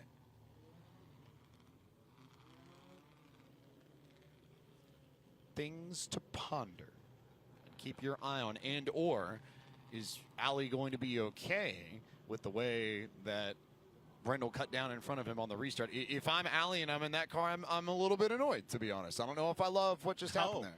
No, Matt Alley, though, it's great to see that car in 4th position right now behind some of the biggest stars in this field right now. Matt Alley is a heck of a race car driver in that number 74. Big Daddy's Concrete finishing on board that 74 and trying really hard every week to run towards the front of the field, and this is his best showing so far. Hanging on to the 4th spot, working his way through the north turn with the front 3 in tow. Pretty good battle here starting to develop. Isaac Harris has started to make moves and immediately going to start putting the pressure on Matt Alley to try and take away the 4th spot. Meanwhile, Wall, Sanders, Brindle. How many times do I feel like we've said that over the course of racing here at Bowman Gray? Well, the 59 of Isaac Harris, who sits there up there in points too, just getting by Matt Alley, who's now been booted back. Alley losing positions very fast as he plummets through the field. Big time descent there from Matt Alley, trapped on the outside. He's looking for some sort of room to get down there and finally will. But yellow flag is out on the racetrack. Terry Torrance. Terry Torrance, the 50 machine out of North Wilkesboro, stopped in a pretty picturesque position. Yeah, I mean the Mako of North Wilkesboro car, showing off the bodywork. There it is. right there on the field, showing off the bodywork, the pristine bodywork of that beautiful number 50. Not in the way, of course, that he'd want to, but a beautiful machine that Torrance brings to the racetrack every week from just up the road in North Wilkesboro, North Carolina. Getting by with a little help from his friends in the Midway Mobile Storage machine. Good music reference. I'm surprised. I thought I just know you. I thought you were going to do more. We I had a foreigner reference before. Right. We haven't had the opportunity to really plug all that. Yeah, but you have. I know with where you were last week, I guess we'll have to make the obvious joke. So, what is your strategy, especially if you're Isaac Harris? He's the interesting one, I think, in this picture. But if you're him, how do you try and ride the lightning to Carolina Wood Floors victory lane? I think he needs to just go out there and seek and destroy. You know, that's what he needs to do at this point. You know, pull a little blitzkrieg, just boom, lightning right to the front.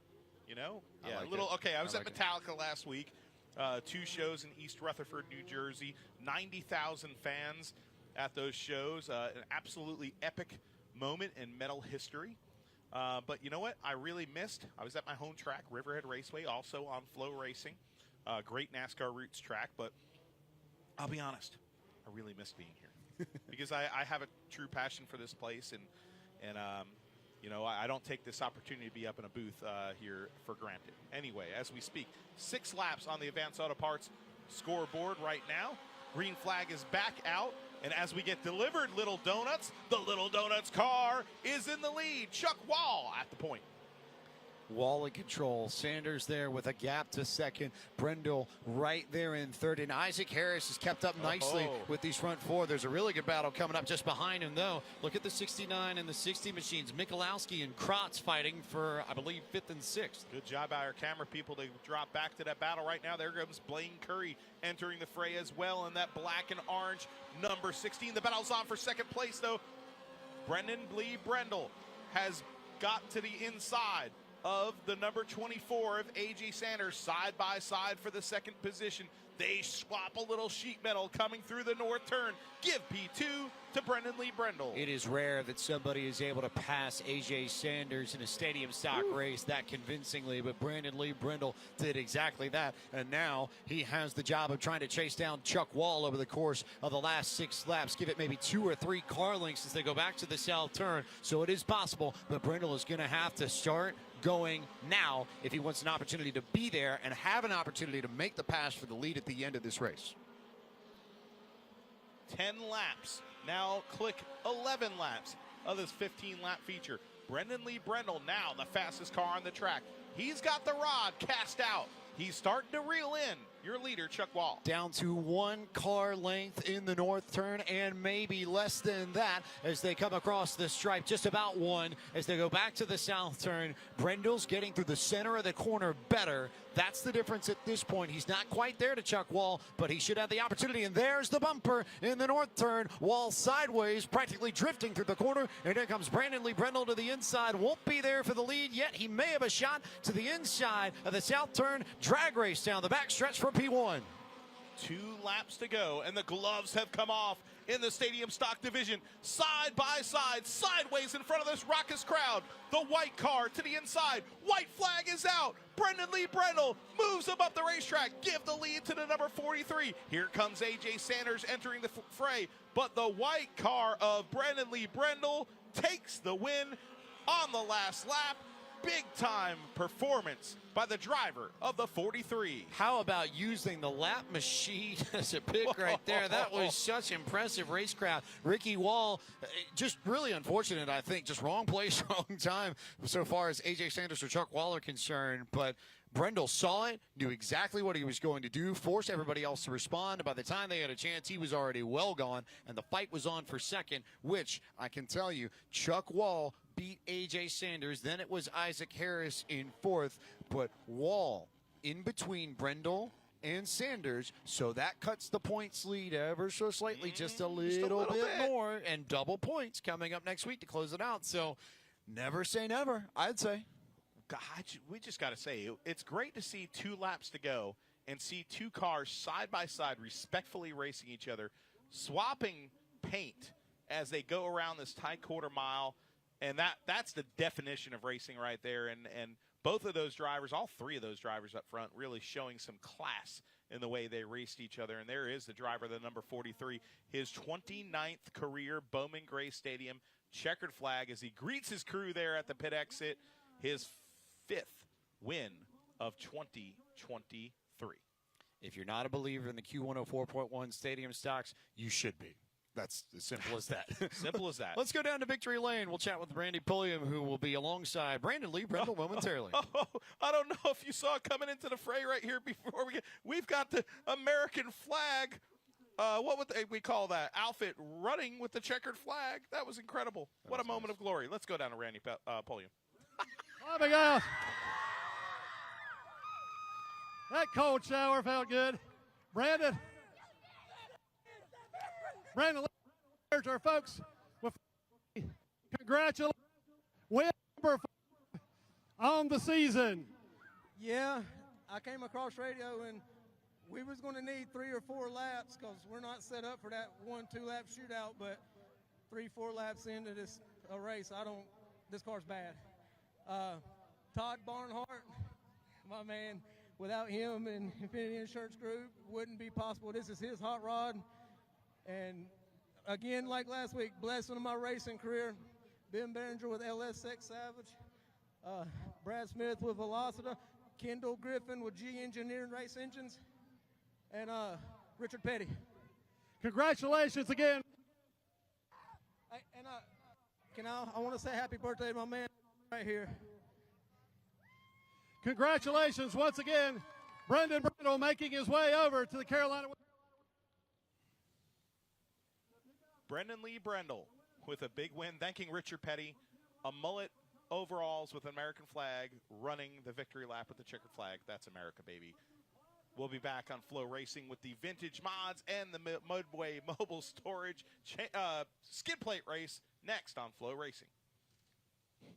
Winston-Salem, North Carolina is a city with a rich history of reinventing itself. Here you can wine and dine back in time, or raise a glass to the future. Witness history in the making, or savor the present moment. That's why you'll love visiting Winston-Salem. Our past is present, our future is bright, and our city is yours to explore. Look forward. Travel back to Winston-Salem.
We're back live on Flow Racing, and Cousin Haley here has just brought us a bucket of donuts. Haley Gorman, my cousin, and unbelievable.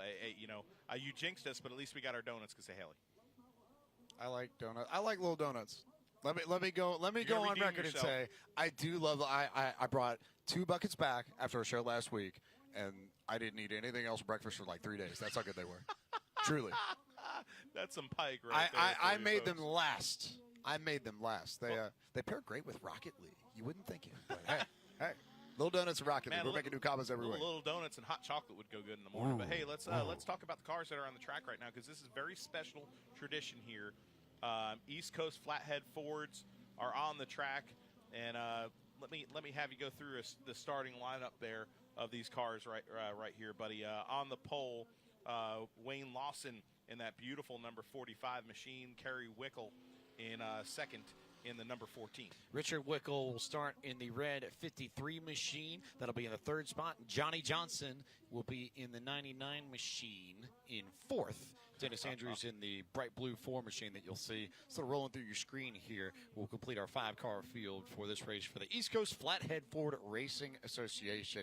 And yeah, Matthew, just really, really, really cool race cars from right around the time that the stadium first got going. You come back here in the 50s, you're probably watching cars just like these on a Saturday night. Well, the car I think we're going to have to keep an eye on right now is not the cars up front. It's the red, white, and blue number 99, folks. He's pretty much sitting in the back seat of that machine, but that is the great Johnny Johnson. One of my all-time favorite racers here when I first started coming here. He was a modified stalwart. Of course, his brother is the all-time winningest driver in the history of Bowman Gray Stadium, tied with Tim Brown with that feat at 98 wins. But Johnny Johnson, a 39-time winner here at Bowman Gray Stadium, and one of the greats, and you're seeing him tonight in the vintage modified race. He kind of cleans up in these things, so look out for old red, white, and blue. We'll keep a very, very close eye on it as we wait for what should be our start and our first race here for these guys in a while. Been a little bit since they've been here, so good to have the Flathead Fords back and the old school modifieds back at it. I love the number 45 machine because, you know, when I think of that, I think of like a Johnny Bryant, you know, like when I think of that paint scheme. You know, but so much history here at Bowman Gray Stadium. Just to see these cars, 38, 39 coaches, 39 Ford Coupes. This is what modified racing was when we first started here in the early days of Bowman Gray Stadium. These top-heavy, overpowered, very, very heavy, top-heavy machines. And this is what thrilled fans when we were here when we started 75 years ago. And we talk about the flathead V8s, the engines that they ran back in the 50s that all these cars have. I think that's part of the allure alongside the old chassis, but they also have those really old school wishbone springs. Yes. That just are, you've Leaf got springs, the leaf springs that give you no feel by comparison, and it makes it really, really hard to figure out what your cars are. Yeah, bouncy's an understatement, I would say, right? So, but like that's part of the allure of it, right? Because you just don't see that anymore, right?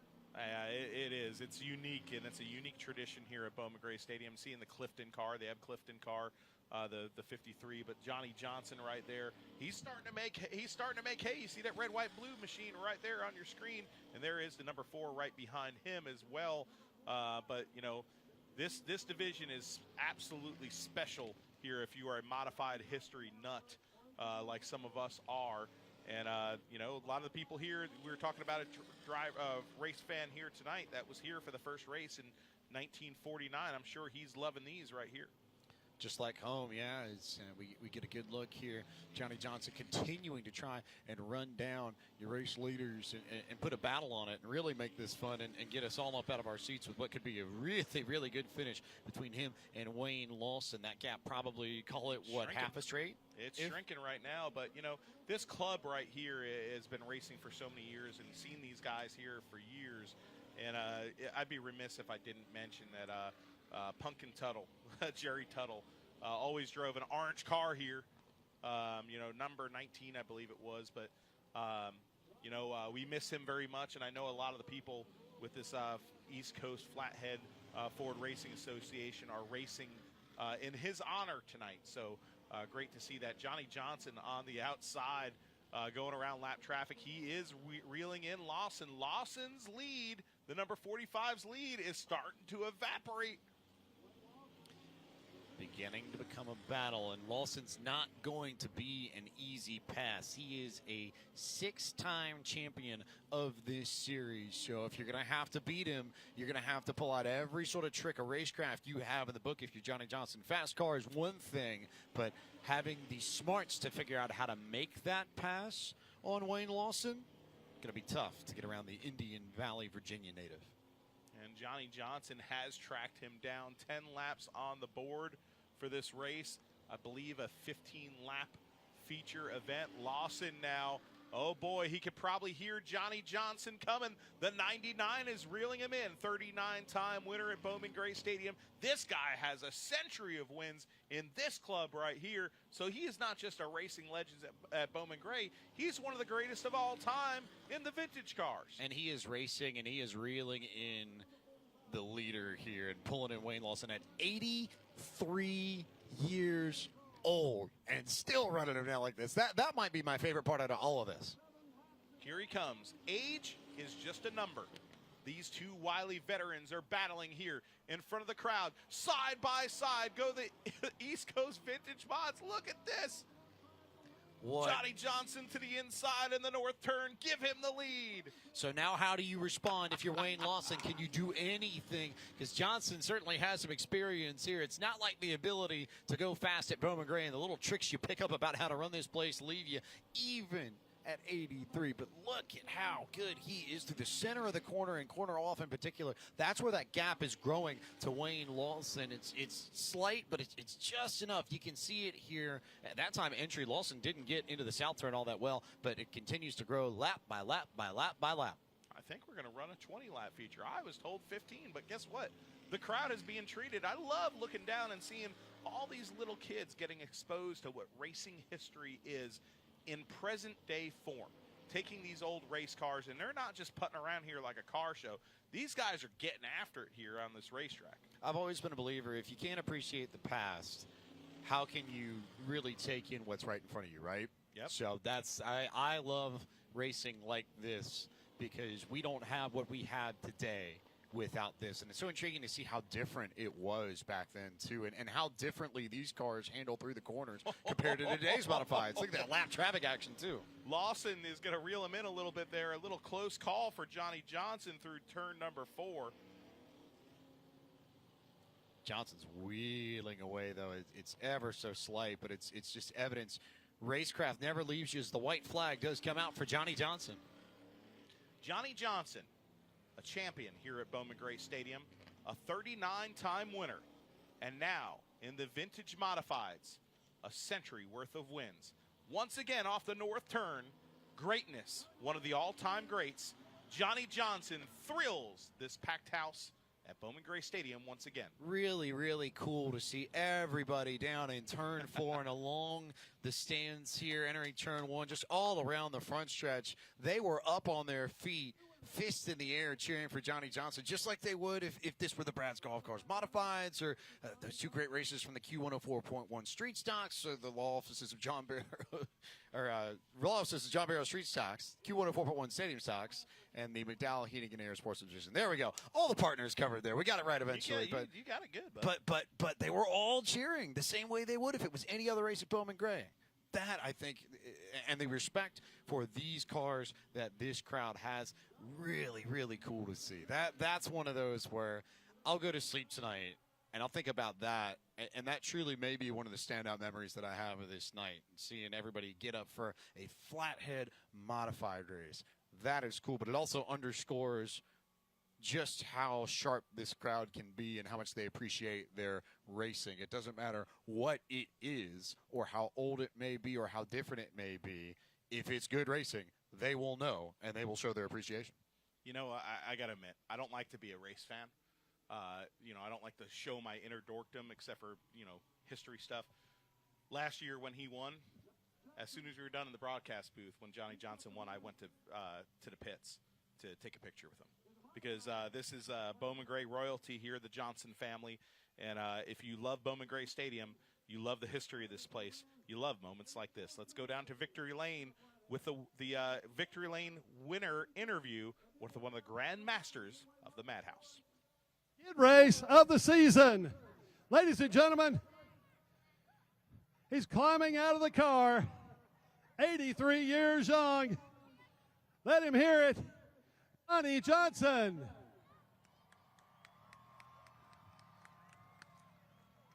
Johnny, congratulations. It's got to be a thrill when you win any time at Bowman Gray Stadium. It is.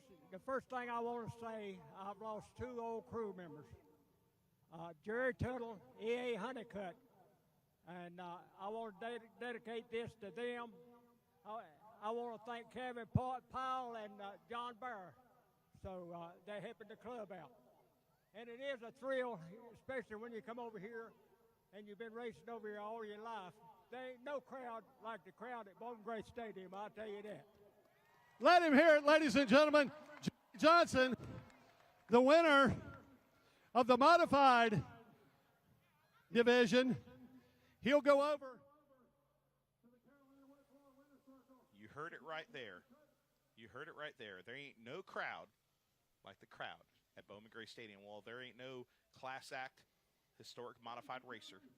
Thank you, Johnny Johnson. Appreciate it, bud. Awesome show tonight for that. We have next the Midway Mobile Storage skid plate race. That's coming up next. Get your kids. They're going to want to see this. We'll be back on Flow Racing.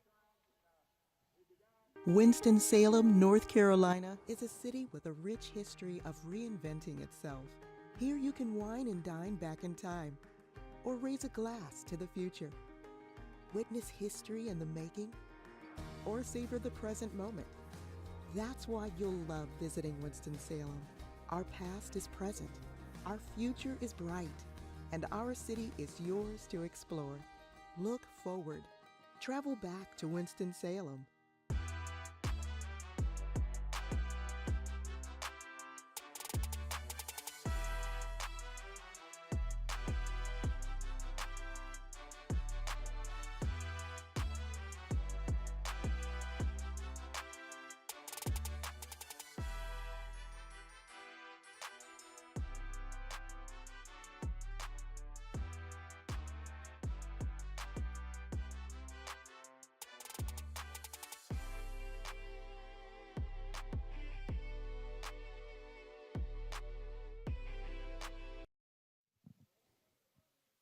We're live at Bowman Gray Stadium. I'm Matthew Dillner, joined with James Pike, whose mother just texted you and said,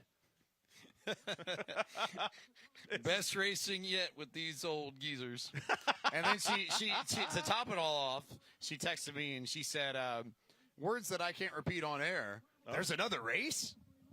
So, yes, there is another race, in fact. Mother, we've got a skid plate race from Midway Mobile Storage to cap off the evening. So one more race this evening. But, again, we talk about staples of Bowman Gray Stadium and things that you see in the summer. When you think of the program here, you think about the chain races that we have, you think about skid plate races that we have. So if you're looking at differences and what separates the skid plate cars, Matthew, what separates these from the bunch? this is now our novelty events. We have races here, but then we have novelty events that thrill the kids, thrill the fans here, and this is one of the most colorful and exciting ones.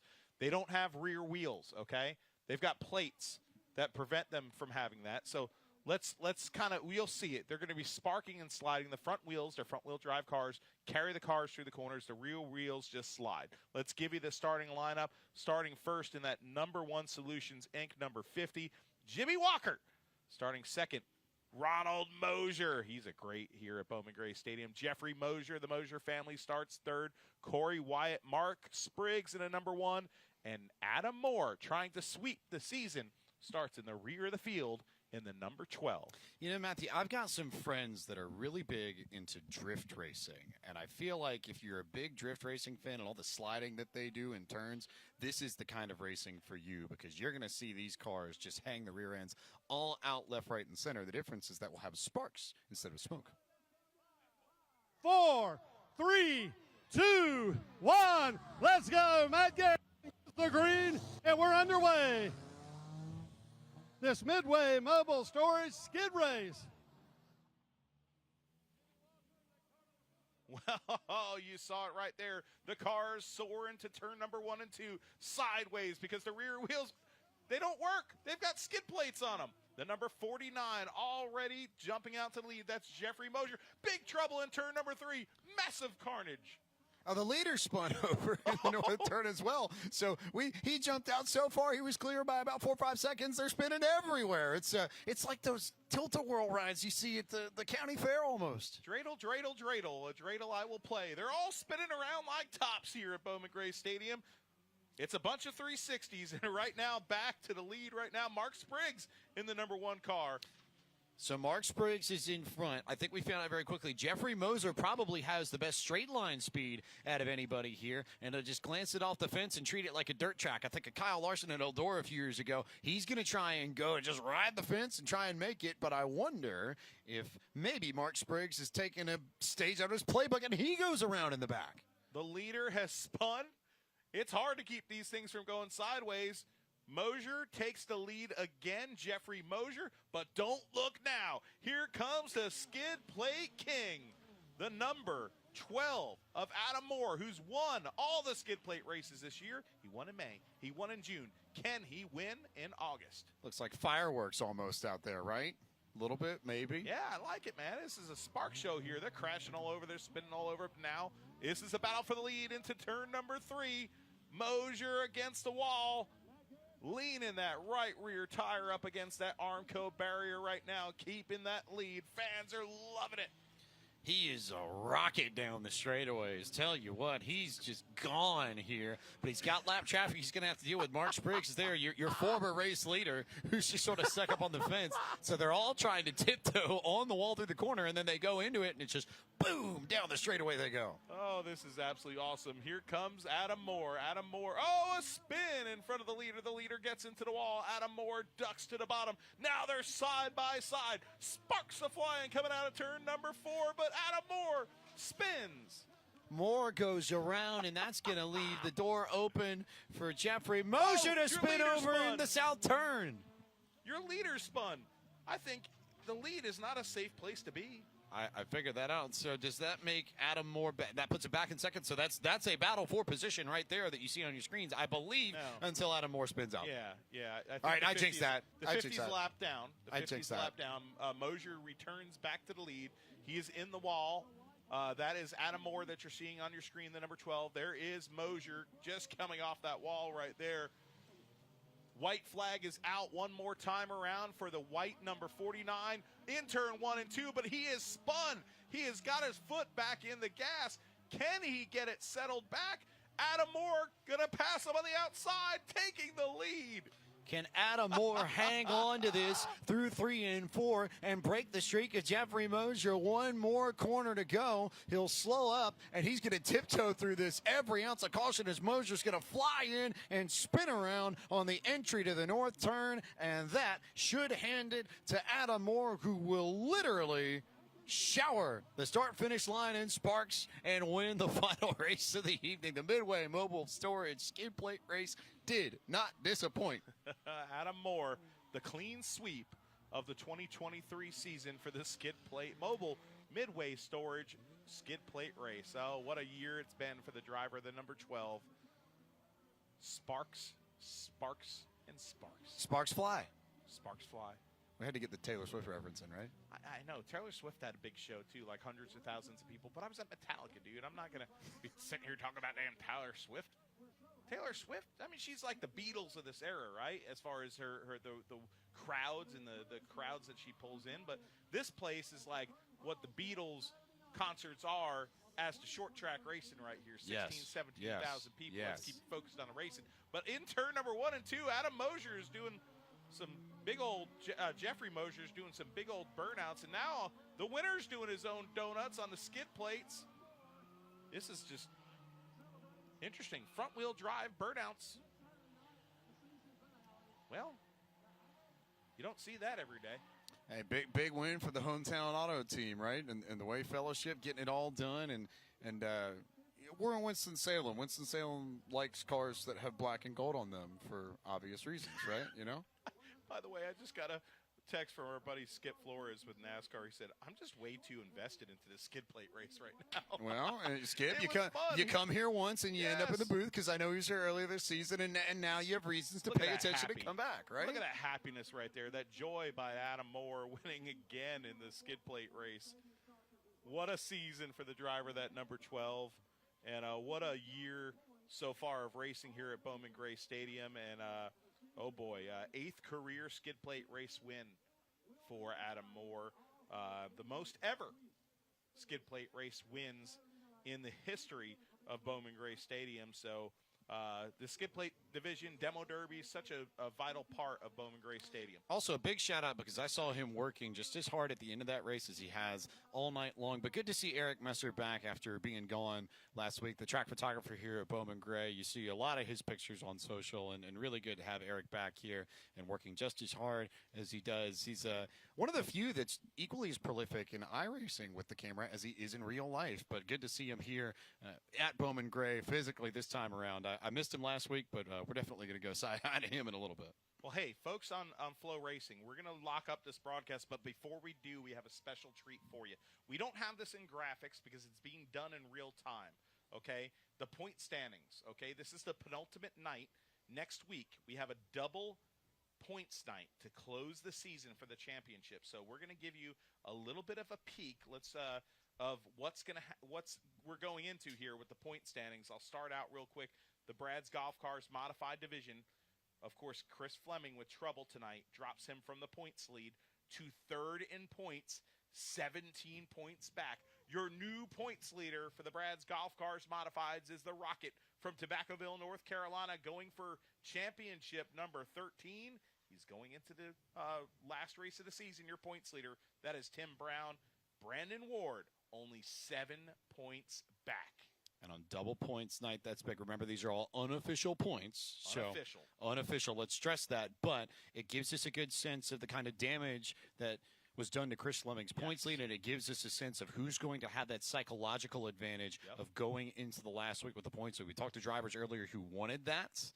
Tim Brown has that in the Brad's Golf Cars Modifieds. In the McDowell Heating and Air Sportsman Division, not a surprise, given his victory tonight, that Chase Robertson unofficially enters the last night with a 19-point lead over Zach Orr and 24 points over Riley Neal. That was big. That tonight's win was a very, very big step towards the title. I ate my words during one of the breaks. I said, I didn't think we were going to see too much shuffling and pivoting.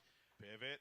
This may have been the pivot race for the McDowell Heating and Air Sportsman Series. Yes, double points next week. Let's remind you, a race win again for Christian Joyce with that DQ. Christian Joyce remains your point leader. Who wanted unofficially, that. Tim he Brown will enter the final night 4 points up on Austin Jones. Brad Lewis will be 8 points back. That is your other hotly contested battle going into the finale.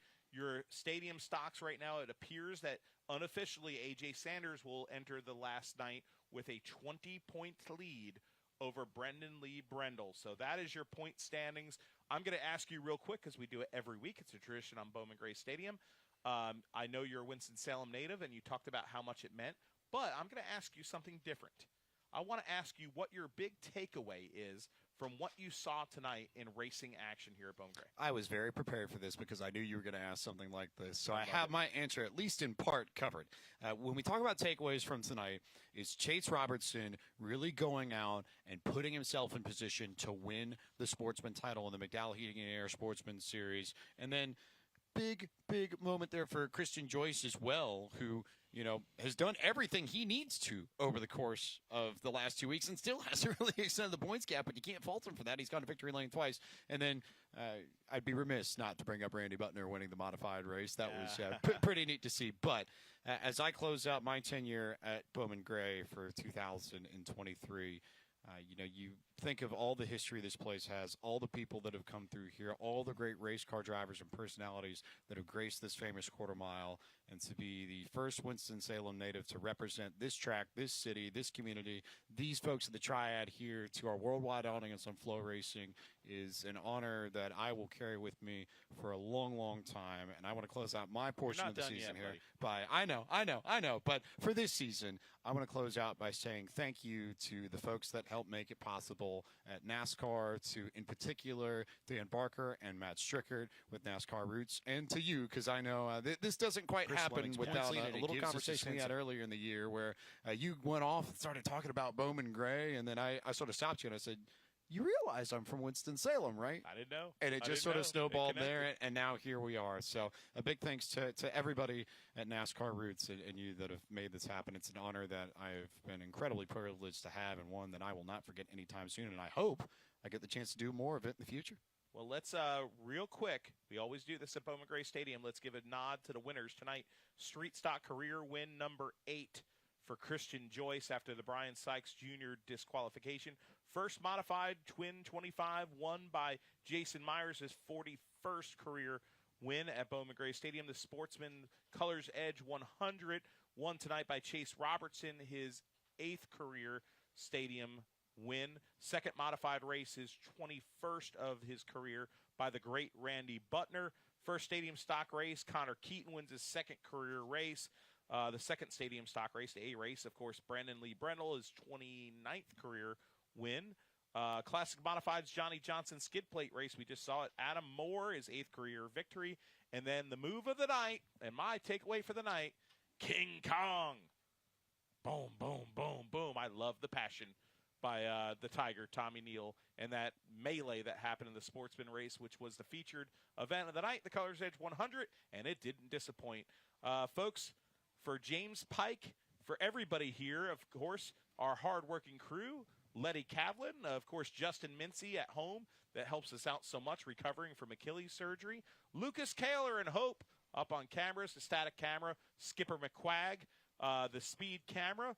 In Charlotte, Q, Quentin Marquis, Matt Strickert, Zylac, Alex the engineer, NASCAR building in Charlotte, and the Flow Racing headquarters in Austin, Texas. Thank you so much for joining us. I'm Matthew Dillner. And until next time, we'll see you at the races.